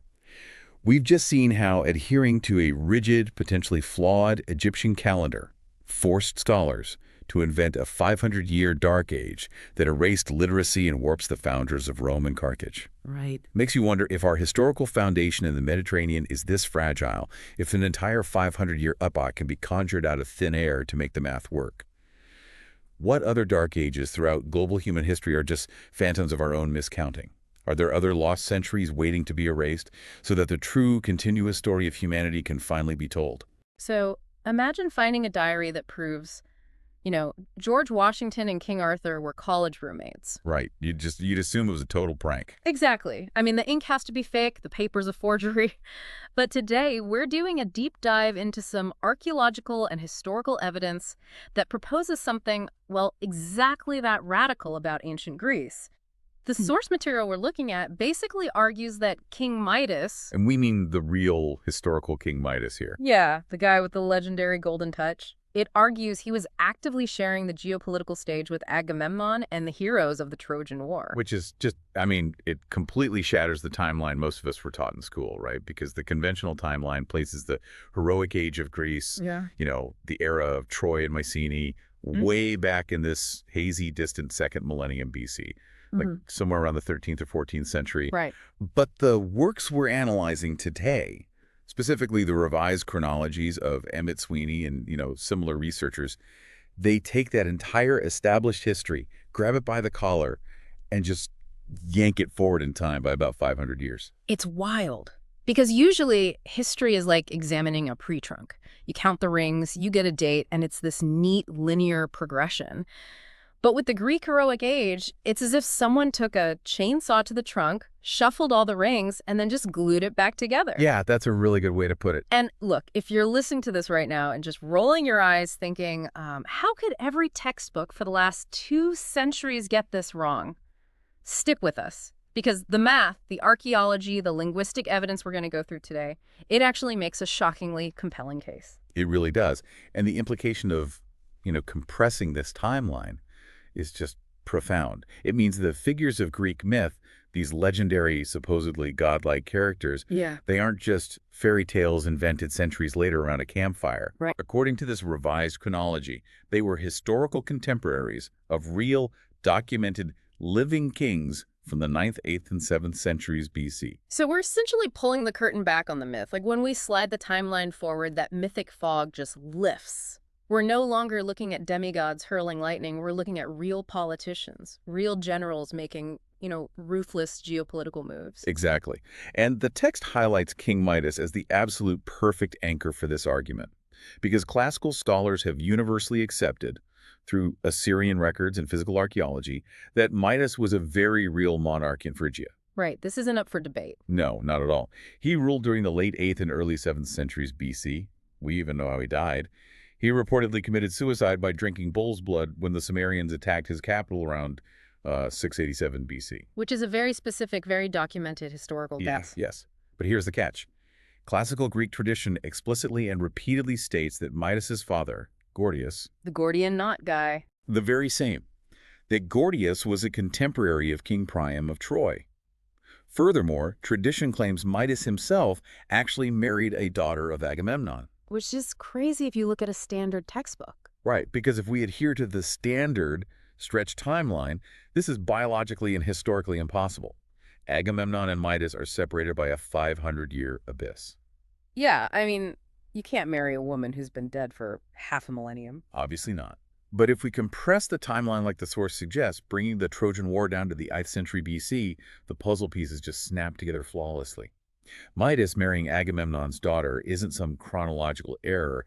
It's a strategic, real-world political alliance between a Phrygian king and a Nicaean warlord. And as we move later into this compressed heroic age, you start to notice something really striking in the text.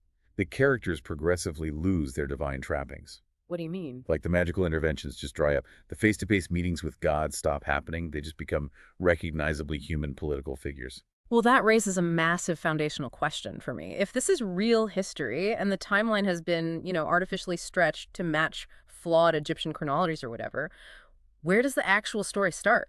Like if we throw out the 14th century BC, when is the true beginning of this Greek world? The source points to a highly specific, universally catastrophic starting line, which is roughly 850 BC. 850 BC. And we are not talking about a slow, gentle cultural evolution here, are we? We're talking about a hard, violent reset of civilization. Completely. The archaeological record heavily supports an abrupt devastation.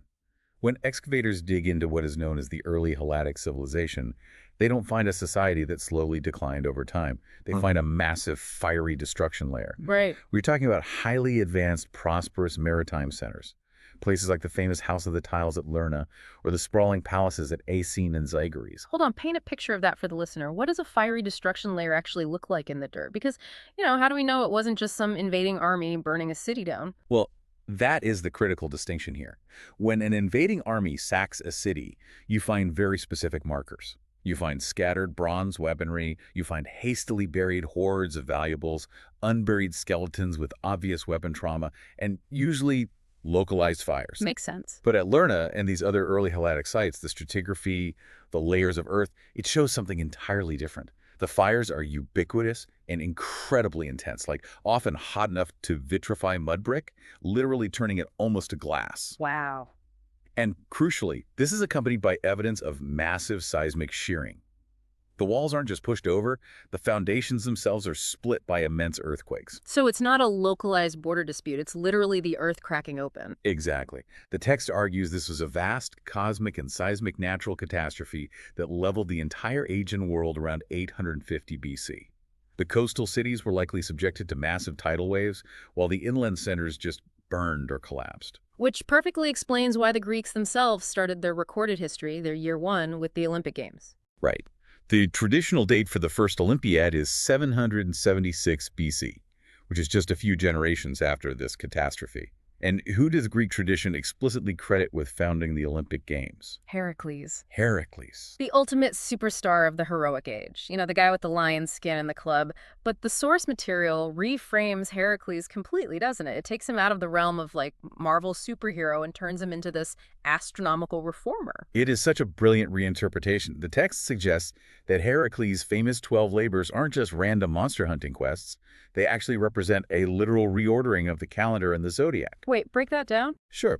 So if a global catastrophe in 850 BC involved huge seismic shifts or atmospheric anomalies, the heavens and the earth would appear to have been thrown totally out of whack.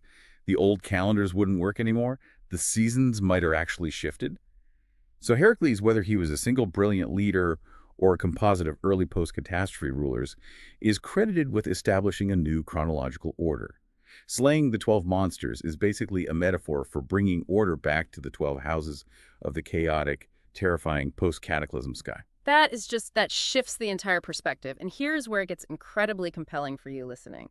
Because the text doesn't isolate this catastrophe just to Greece. It draws a direct, explicit connection between this 850 BC cosmic event in the Aegean and the biblical Exodus in Egypt. Yeah, the parallels are really difficult to ignore.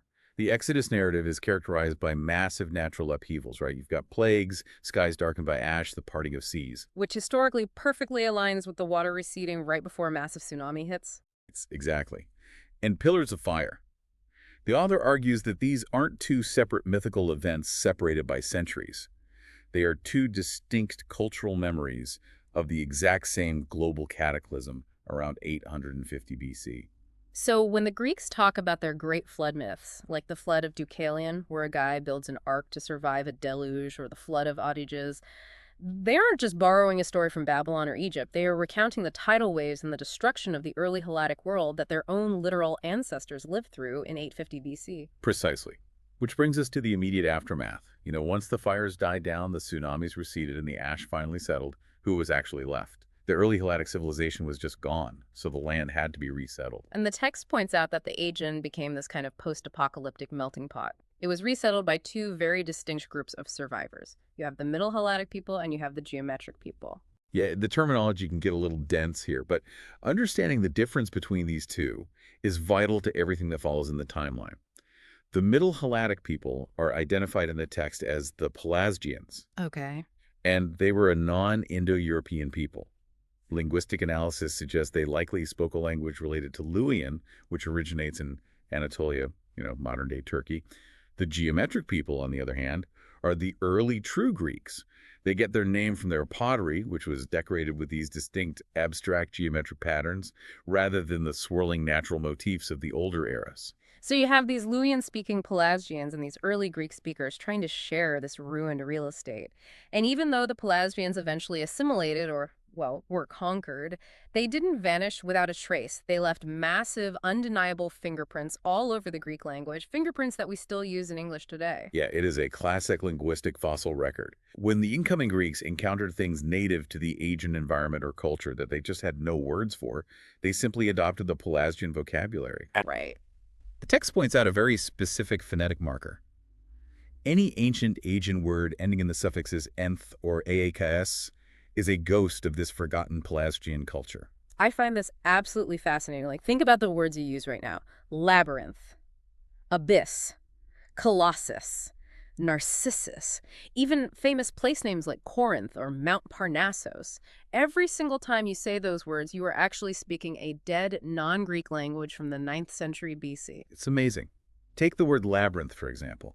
To the incoming, perhaps more pastoral Greeks, the sprawling, multi-story, unfortified palace complexes of the Aegean natives, with all their endless corridors and confusing layouts, were entirely alien. They just didn't have a word for a building like that. So they used the Pelasgian term, which eventually evolved into a synonym for a confusing maze. It's the ultimate proof of a blended society. But, while the mainland of Greece was this chaotic mix of Pelasgians and early Greece just trying to scrape by, out in the sea, another power was rising from the ashes of 850 BC at an alarming rate. Right, the island of Crete. While the mainland struggled, Crete rebounded with astonishing speed, establishing what the text identifies as the Middle Minoan culture.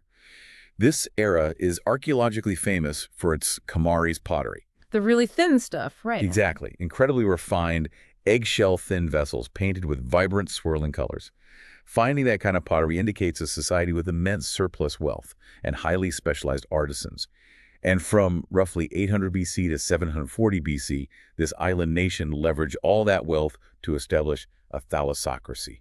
A sea empire. Yes, it's maritime hegemony. And at the absolute head of this empire was the legendary King Minos. Okay, let's stop here and decode King Minos and the Minotaur, because we all know the bedtime story version, right? Right. Athens, this poor little city, is forced to send 7 young men and 7 young women every year to Crete. They are thrown into this giant labyrinth to be eaten by a literal monster with the body of a man and the head of a bull until the hero Theseus shows up. It just sounds like pure fantasy. It does. But look at it through the lens of this compressed, hyper-political history.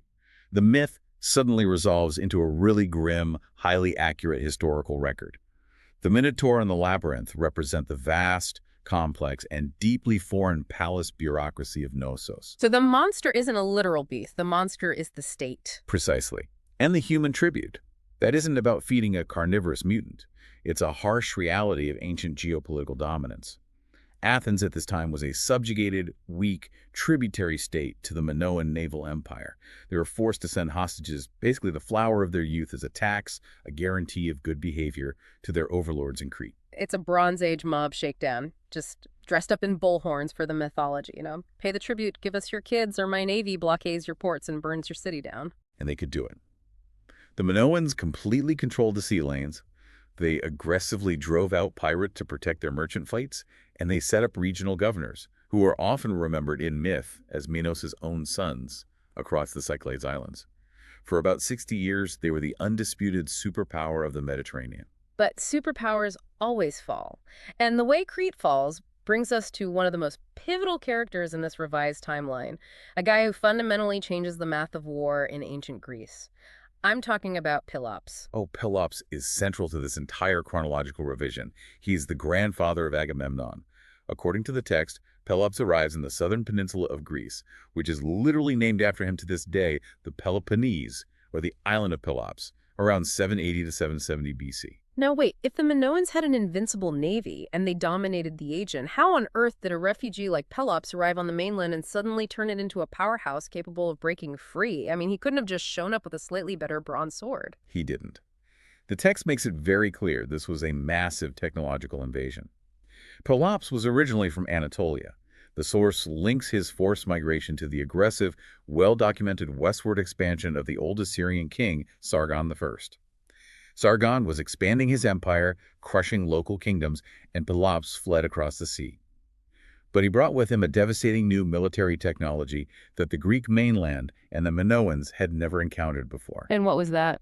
The domesticated horse and the two-wheeled war chariot. See, to really understand this, we have to strip away our modern complacency about vehicles. Imagine an army of foot soldiers. You've got bronze spears, wooden shields. You fight shoulder to shoulder. Suddenly, the enemy deploys a fleet of armored tanks that can move at 30 miles an hour, firing arrows into your flanks. The chariot wasn't just a fast cart. It was a mobile weapons platform. It utterly shifted the balance of power. The strategic advantage just cannot be overstated. A chariot allows an archer or a spearman to strike and retreat before infantry can even react. It shatters enemy lines through sheer momentum and terror. This technology allowed Pelops and his relatively small band of followers to absolutely dominate the local Pelasgian and early Greek populations. But chariots are expensive, right? I mean, Yeah. You need to breed specialized horses, you need artisans to bend the wood for the spoked wheels, you need grooms, metal workers. It's an entire industry. Which is exactly why it changed the social structure of Greece. The chariot's centralized power. Only the absolute elite could afford to build and maintain a chariot force. This technological monopoly is what forged the incredibly wealthy militaristic oligarchy of the Mycenaean warlords. And we have the physical receipts for this wealth. When the archaeologist Heinrich Schliemann dug up the famous shaft graves at Mycenae, he found actual mountains of gold. Gold death masks, incredibly ornate inlaid daggers, jewelry. That is Pelops' dynasty cashing in on their chariot monopoly. Yes, and the economic shift is clearly visible in the stratigraphy. By 740 BC, this dynasty, these mainland Achaeans, empowered by Pelops' legacy, grew so strong and wealthy that the geopolitical dynamic completely flipped. They no longer needed to cower before the Minoan navy or pay the Minotaur's tribute. They built their own ships, crossed the sea, and invaded the Minoan Empire. They conquered the labyrinth at Knossos. The ultimate revenge for Athens and the mainland. They didn't just stop paying tribute, they took over the entire empire. They did. And this military conquest had a really profound, almost paradoxical artistic consequence. The warlords of Mycenae were brilliant fighters, but their native art was relatively crude. When they conquered Crete, they brought the surviving Cretan artists, architects, and fresco painters back to the mainland as spoils of war. They literally commanded these captive artisans to decorate their grim fortresses. Wait, so the famous Mycenaean art, like the frescoes, the ornate pottery we see in museums, isn't even really Mycenaean? In execution, it is heavily Minoan. The blending of the warlike, chariot-driving mainland culture with captive Minoan aesthetic brilliance is what created the specific artistic signature we now call Mycenaean art. That is deeply ironic. The conquerors basically stole the aesthetic of the people they just crushed. So, while the family of Pelops is building this superpower in the southern peninsula, the text turns our attention slightly north to a city that becomes their biggest rival, Thebes. And Thebes has its own wild, completely non-Greek origin story. Thebes is a crucial piece of this revised timeline. It was said to be founded by Cadmus, who was explicitly remembered by the Greeks as a Phoenician immigrant. Cadmus is the guy credited with bringing the alphabet to Greece. Correct. He introduced the Phoenician script, which the Greeks adapted by adding vowels. And the text points out that the chronology surrounding the alphabet is a massive red flag for the standard timeline. Yeah. Because the earliest Greek alphabetic writing we have in the archaeological record only dates back to about 750 BC. Therefore, Cadmus could not have lived in the 14th or 13th century BC, as the old timeline suggests. There is absolutely no trace of the alphabet in Greece during that period. He had to be a historical figure of the 9th or 8th century. The physical evidence demands it. It just doesn't work otherwise. Furthermore, the text links the characters associated with Cadmus's migration to the post-catastrophe era. Figures in his orbit, like Phineas, have direct name correlations to figures in the biblical Exodus, such as Phineas. It continuously ties the foundations of these major Greek cities back to the migrations triggered by that 850 BC cataclysm. But when most people hear Thebes, they don't think of the alphabet, they think of the Theban cycle. They think of Oedipus, the tragic king who accidentally kills his father at a crossroads and marries his mother. I mean, it's Sigmund Freud's absolute favorite Greek myth. But the source material has a highly controversial yet fascinating take on Oedipus, doesn't it? It does, yes. The text references the historical research of Emanuel Velikovsky, who proposed that the Oedipus myth might not be indigenous to Greece at all. He argued it was actually a localized Greek cultural memory of the Egyptian pharaoh Akhenaten. Akhenaten, the heretic pharaoh who tried to make Egypt monotheistic. How does he connect to Oedipus? The biographical parallels are startling when you place them side by side. Akhenaten had a severe physical deformity. He's often depicted with swollen thighs or a strange physique, which echoes Oedipus, whose name literally means swollen foot. Akhenaten spent his youth in exile away from the capital. He had a deeply conflicted, almost hostile relationship with his father's legacy, and most damningly, historical records suggest Akhenaten had an incestuous relationship with his own mother, Queen T. That is wild. So the Greeks might have just imported scandalous Egyptian tabloid gossip, changed the names, and localized it to the ruling family of Thebes. Pretty much. It demonstrates how fluid myth and history were in this highly connected Mediterranean world. However, the text stresses that while Oedipus himself might be an Egyptian import pasted onto a local king, the brutal geopolitical wars surrounding his successors were very, very real. Right, we're talking about the conflict known as the Seven against Thebes and then the War of the Epigoni. Yes, this was a massive continent-shaking conflict. Thebes, a wealthy Phoenician-founded city, was fighting for dominance against the rising Achaean power of the Peloponnese, the chariot-driving descendants of Pelops. It was a clash of two very different dynastic systems, and Thebes lost, devastatingly. The city was utterly physically destroyed, which honestly solves a major mystery for me. Because I remember reading the Iliad and wondering, if Thebes was one of the biggest, richest cities in Greece, why didn't they send a massive fleet to Troy? Why aren't they a major player in the Trojan War? Well, the revised timeline provides the perfect logistical answer. Thebes fell to Agamemnon's Achaean allies just 10 years before the Trojan War began. They didn't send troops because they had literally just been wiped off the map. It makes complete sense. It's like wondering why a specific nation didn't send troops to World War II, only to realize their entire infrastructure had just been leveled by a civil war a decade prior. So Thebes falls, removing the last rival on the mainland. Agamemnon consolidates absolute power, he gathers the Achaean fleets, and they sail off to Troy. And the mass places this around 720 BC, right? Around 720 BC, yeah. So the Trojan War happens, the Greeks eventually win through the ruse of the Trojan horse, they sack the city, and the surviving kings come home. The end of the heroic age, right? Everything wraps up neatly. Far from it. The immediate aftermath of the Trojan War sets up the next massive paradigm shift, and perhaps the most misunderstood era in Greek history, the Dorian invasion. Oh, the Dorians. Look, if you read a standard history book, the Dorians are always the villains who plunged Greece into a dark age. The traditional narrative goes like this. These barbaric, uncivilized Dorians sweep down from the northern mountains with brand new iron weapons. They brutally burn all the beautiful Mycenaean palaces to the ground, and society collapses so hard that everyone forgets how to read and write for 400 years. Yeah, and the source material explicitly and aggressively rejects the entire narrative. It calls the 400-year Dark Age a textbook artifact created by a fictitious chronology. There was no centuries-long gap where Greece forgot how to build or write. According to this revised timeline, the Dorians did indeed invade from north-central Greece, but they did so roughly around 680 BC. Which is just 2 generations after the Trojan War. Exactly, 2 generations. And the text offers a crucial archaeology-backed correction. The Dorians did not burn down the Mycenaean palaces. Wait, if they didn't burn them down, how did they take over? Well, the stratigraphy shows peaceful occupation in many of the citadel centers following a period of decline. Think about the condition of the Achaeans. They had spent a decade exhausting their military strength, their wealth, and their manpower at Troy. Right, they were tapped out. The kings who returned were beset by assassination, mutiny, and weakened infrastructure. They were a hollowed-out oligarchy just ripe for overthrow. The Dorians, led by a dynasty claiming direct descent from Heracles the Heraclids, they simply walked in.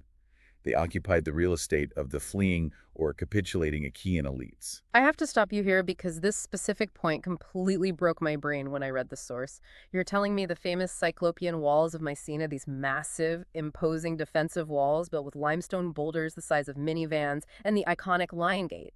Agamemnon didn't build those. He absolutely did not. But every tourist brochure, every documentary on television shows the Lion Gate and calls it Agamemnon's Citadel. I know. It is a profound historical misconception, and it's rooted entirely in trying to make Greek archaeology fit the flawed Egyptian timeline. Let's look at the physical evidence. The text asserts that those massive defensive structures, the Cyclopean walls, and the breathtaking beehive Tholos tombs were actually built by the invading Dorians. Okay, describe a Tholos tomb for the listeners so they understand the sheer architectural leap we're talking about here. Sure. A Tholos tomb is a subterranean beehive-shaped structure. The most famous one is the so-called Treasury of Atreus. It involves a massive stone lintel above the doorway, weighing well over 100 tons, and courses of stone that meticulously corbel inward to create this soaring, pointed dome. It requires advanced geometry, centralized labor, and a highly stable, wealthy society to construct. The standard timeline claims the Achaeans built these right before they supposedly collapsed into a dark age. The revised timeline argues this makes no sense whatsoever. These were built by the people who ushered in a new era of prosperity, the Dorians, specifically, likely under the rule of the powerful Dorian king Phaeton of Argos in the 7th and 6th centuries BC. So let me get this straight. Agamemnon is buried in the older, much simpler shaft graves inside the circle. But the giant, awe-inspiring walls surrounding them and the massive domed tombs outside were built centuries later by the people who conquered his grandchildren. The evidence strongly supports this. It completely recontextualizes the architecture. The Dorians were the new rulers. They wanted to legitimize their claim to the land. What better way than to monumentalize the burial site of the great legendary kings they had just displaced? They built the Cyclopean walls to physically link their new regime with the mythic past of Pelops and Agamemnon. Wow, it changes the Dorians from illiterate barbarians to master builders and just really savvy political propagandists. But the Dorians don't hold on to absolute power forever either. If we move forward just a bit into the late 7th and 6th centuries BC, we enter the age of the tyrants. Yes, the era of the tyrannoi. Yeah. Because as the Dorian aristocratic families entrenched their wealth, lower-class resentment grew. These tyrants were popular demagogues who rode that wave of populist anger to overthrow the hereditary kings. And we should clarify for you listening, the word tyrant didn't necessarily mean an evil, bloodthirsty dictator back then. It simply meant someone who seized power unconstitutionally outside the normal royal lineage or aristocratic voting process. Right. Some of them were actually incredibly popular. They enacted major economic reforms, patronized the arts. But here's the thing that really stuck out to me in the text regarding these tyrants. These guys are undeniably real historical politicians. We have their specific laws, we have their trade records, we know what coinage they minted, but they're still wrapped up in crazy, magical myths. It is a fascinating historiographical phenomenon, and it proves a major point for the revised chronology. The text provides the example of Cypselus, the famous tyrant of Corinth. He's a fully historical figure from the 7th century BC. Yet the story of his infancy, recorded by serious historians, claims that assassins were sent to kill him as a baby, but he smiled at them so sweetly they just dropped their swords. Naturally. Later, his mother supposedly hid him in a wooden chest to save him from a second assassination attempt. Which is the exact same plot as the myth of Perseus, the legendary hero who is locked in a chest and thrown into the sea. It is identical motif borrowing. Or consider Aristomenes, a fiercely real Mycenaean leader who fought a grueling guerrilla war against the Spartans.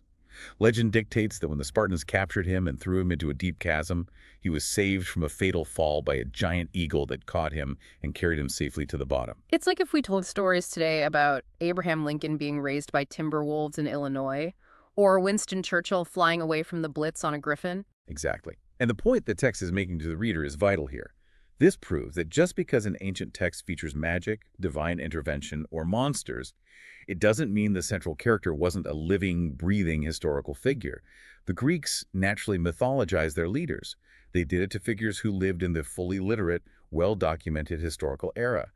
Therefore, we cannot just dismiss Agamemnon, Pelops, or Achilles as pure fiction just because their stories are sprinkled with magic. The magic is just the stylistic filter of the time. It dismantles the entire barrier between myth and history. They aren't two separate eras where one ended and the other began. They are two different ways of recording the exact same continuous timeline. And this brings us to one of the most compelling physical pieces of evidence in the entire source: the colonies. Oh, the Greek colonization of the Mediterranean is a perfect case study for why the timeline must be compressed. If you look at standard textbooks, they were forced to claim there were two distinct, separate ways of Greek colonization out into places like Italy and Sicily.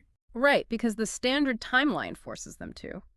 The textbooks say there was a mythic wave in the 12th century BC, right after the fall of Troy, where displaced veterans supposedly wandered the seas, founding cities. And then there was a real, historically documented wave of colonization in the 8th century BC. The source material synthesizes this brilliantly by just looking at the hard dirt. They are the exact same wave. Explain how the archaeology proves this. So the Greeks founded numerous cities in Italy and Sicily, a region known as Magna Graecia. The deeply held foundational mythic traditions of these specific cities universally claim they were founded by weary veterans returning from the Trojan War. They have shrines to these founders. But when modern archaeologists actually dig up these cities, they find absolutely zero evidence of any Greek settlement before 700 BC. No pottery, no foundations, nothing. So, if you believe the standard timeline, either the Trojan veterans wandered around lost at sea for 400 years before deciding to unpack their bags and build a house, or the Trojan War actually happened in the late 8th century, and those veterans immediately sailed west and founded the colonies we find in the 7th century. The material evidence of the 8th century perfectly matches the literary traditions of the Trojan aftermath. You don't have to invent a 400-year ghost period where founders just did nothing. The two waves are one and the same. And this leads us to another major technological marker that the text argues has been drastically misstated. Oh, the true arrival of the Iron Age in Greece. Yes. This is one of my favorite anecdotes in the material. The story of the Spartan named Lichas discovering the giant bones of Orestes. Tell us this story, because it sounds like something straight out of a fantasy novel, but it's actually a crucial piece of metallurgical history. This narrative comes directly from the historian Herodotus. During the reign of the Spartan king Anaxandres, which the text confidently places in the early 6th century BC, the Spartans were losing a bitter border war against the neighboring city of Tegea. Desperate, they consulted the oracle at Delphi. As you do. Right. And the oracle told them they would only achieve victory if they found and retrieved the bones of Orestes, the son of Agamemnon. Sometime later, a Spartan named Lichas is in Tegea during a temporary truce, and he happens to visit a local blacksmith shop. The blacksmith, making conversation, tells Leachus a crazy story. He says while digging a well in his courtyard, he hit a massive coffin, 7 cubits long, containing giant human bones. And Leachus, being a sharp guy, puts two and two together. The oracle gave a riddle about finding the bones in a place where two winds blow and a strike meets a counterstrike. So he looks around the blacksmith shop. He sees the massive bellows pumping air, the two winds. He sees the hammer hitting the anvil, the strike and counterstrike. He realizes the giant bones belong to Orestes, and he smuggles them back to Sparta. It's a great story of espionage. But the crucial detail for our chronological deep dive has absolutely nothing to do with the giant bones. The vital clue is the blacksmith's anvil. Why? What is so important about the anvil? Because Herodotus explicitly states, as a point of wonder, that the blacksmith was working with iron. And the text emphasizes that this story marks the actual historical arrival of the Iron Age in Greece.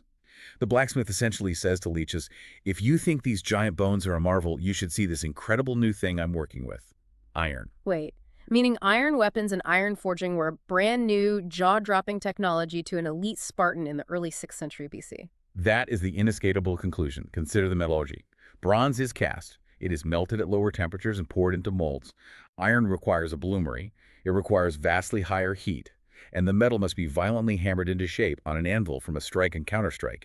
It's a completely different, highly advanced industrial process. If the Iron Age had truly started in the 11th century BC, as conventional textbooks claim, a blacksmith working iron in the 6th century wouldn't be a marvel. It wouldn't be worth mentioning. It would be ancient, everyday news. It would be like someone today acting amazed by a gasoline engine. Exactly. The text argues that the idea of an 11th century Iron Age is a total academic fiction. It was created solely to stretch Greek history, to match the artificially inflated Egyptian chronologies. When you read Herodotus literally, the Iron Age arrived in Greece in the 6th century BC, right when the Spartans were fighting Phrygia. The puzzle pieces just keep snapping together, the archaeology of the colonies, the linguistics, the metallurgy. But if there's anyone listening who is still skeptical, who still thinks, maybe the textbooks are right and this deep dive is just cherry picking, the text brings out the heavy artillery, the math, the genealogies, the family trees painstakingly preserved by the Greeks themselves. This is perhaps the most undeniable mathematical proof of the compressed timeline. The Greeks were meticulous about their ancestry. For aristocratic families, tracing their lineage back to the heroes of Troy or the Dorian conquerors was the sole basis for their political legitimacy and land rights. They did not mess these lists up. And when you just do the basic math on these lists, the conventional timeline shatters into a million pieces. Let's do the math live. Walk us through the examples the source provides. Let's look at 3 specific, highly documented examples. First, Pythagoras, the famous mathematician and philosopher. We know with historical certainty he lived in the mid-6th century BC. The historical record widely noted that he was only 5 generations removed from the Dorian invasion. Okay, let me do the math here. Let's assign a generous 25 years per generation. 5 generations times 25 years is 125 years. If Pythagoras is in the mid-6th century, let's say 550 BC, and we go back 125 years, that puts the Dorian invasion squarely around 675 BC. The math is inflexible. It mathematically cannot be placed in the 11th century BC. You cannot stretch 5 lifetimes across 500 years. Okay, that's one guy. What about the next example? Hecataeus of Miletus. He was an early historian and geographer writing around 500 BC. In his own writings, he proudly traced his family line back exactly 15 generations to a god. And as we established earlier, claiming descent from a god usually stops a generation or two before the Trojan War, deep in the heroic age. So 15 generations from 500 BC. Let's do 25 years again. 15 times 25 is 375 years. Add that to 500 BC and you get 875 BC for the era of the gods. Which aligns almost perfectly with the 850 BC catastrophe that birthed the heroic age. It completely contradicts the idea of a 14th century heroic age. Okay, hit me with the final example. King Pyrrhus of Epirus, the general who fought Rome. He was born in 319 BC. The official historical records of his kingdom state he was exactly 20 generations descended from Achilles. 20 generations. 20 is 20 times 20 years. Let's be conservative with royal generations. Is 400 years. 400 years added to his birth in 319 BC puts Achilles in the Trojan War at 719 BC. Placing the Trojan War mathematically at roughly 720 BC. The exact date the revised chronology suggests based on the archaeology and the Assyrian correlations with King Midas. It's undeniable. To you listening, it's like someone today in the 2020s claiming their great-grandfather fought in the Crusades. The math just completely breaks down unless you pull the Crusades hundreds of years forward in time, closer to the present. The Greeks' own family trees, the things they base their entire society on, prove the conventional timeline is a phantom. The genealogies are the final nail in the coffin for the 400-year Dark Age. The Dark Age was literally invented by historians to fill the empty centuries created by forcing Greek history to align with flawed Egyptian dates. When you remove that artificial stretching, the history flows seamlessly. The catastrophe of 850 BC leads directly to the rise of Pelops, which leads to the Trojan War in 720 BC, the Dorian invasion in 680 BC, right into the historical era of the Tyrants and the True Iron Age. So, we've walked through this radically compressed timeline, and it makes terrifyingly perfect sense. But before we wrap up, the text offers a fascinating epilogue. We've spent this entire time talking about what happened after the 850 BC catastrophe. But what was the world like before the fires and the earthquakes? Who are those early Helladic ancestors whose palaces burned? The source steps back to look at the macro picture of the pre-850 BC world, and it reveals a highly interconnected, massive maritime culture.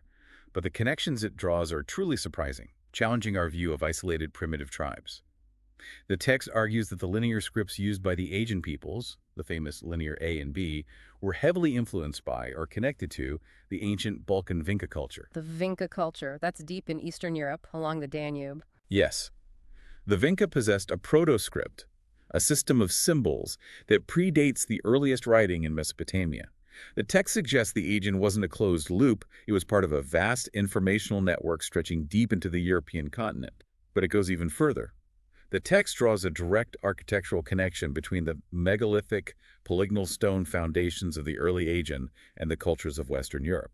You're talking about the builders of Stonehenge, Karnak, in France. The source explicitly links the architectural impulses, the movement of massive stones, and even some religious cult practices of the early Aegean to the megalith builders of Atlantic Europe. It paints a picture of a vast, incredibly sophisticated, interconnected Bronze Age world that stretched from the misty shores of Britain all the way to the sun-drenched islands of Greece. They were sharing trade, technology, and religious concepts. And all of it, this entire pan-European golden age, was shattered by the cosmic cataclysm of 850 BC. That is a staggering image. An ancient continent-spanning maritime network suddenly wiped out by fire from the sky and the earth cracking open beneath their feet. It forces us to reconsider the sophistication of early humanity. We assume progress is a straight line upward.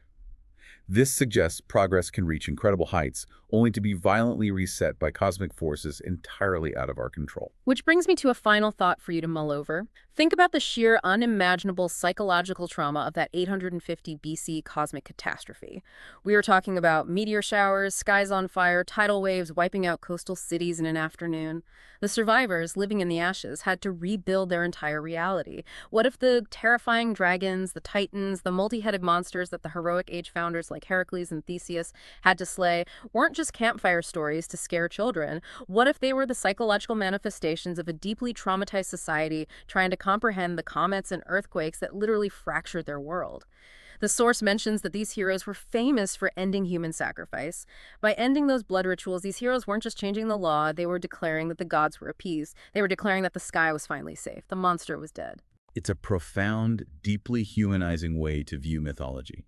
Not as childish fiction, but as the encoded trauma, resilience, and ultimate triumph of human survival. So the next time you look at a timeline of ancient history or hear about a mythic hero fighting a beast, remember that our historical assumptions might be fundamentally flawed.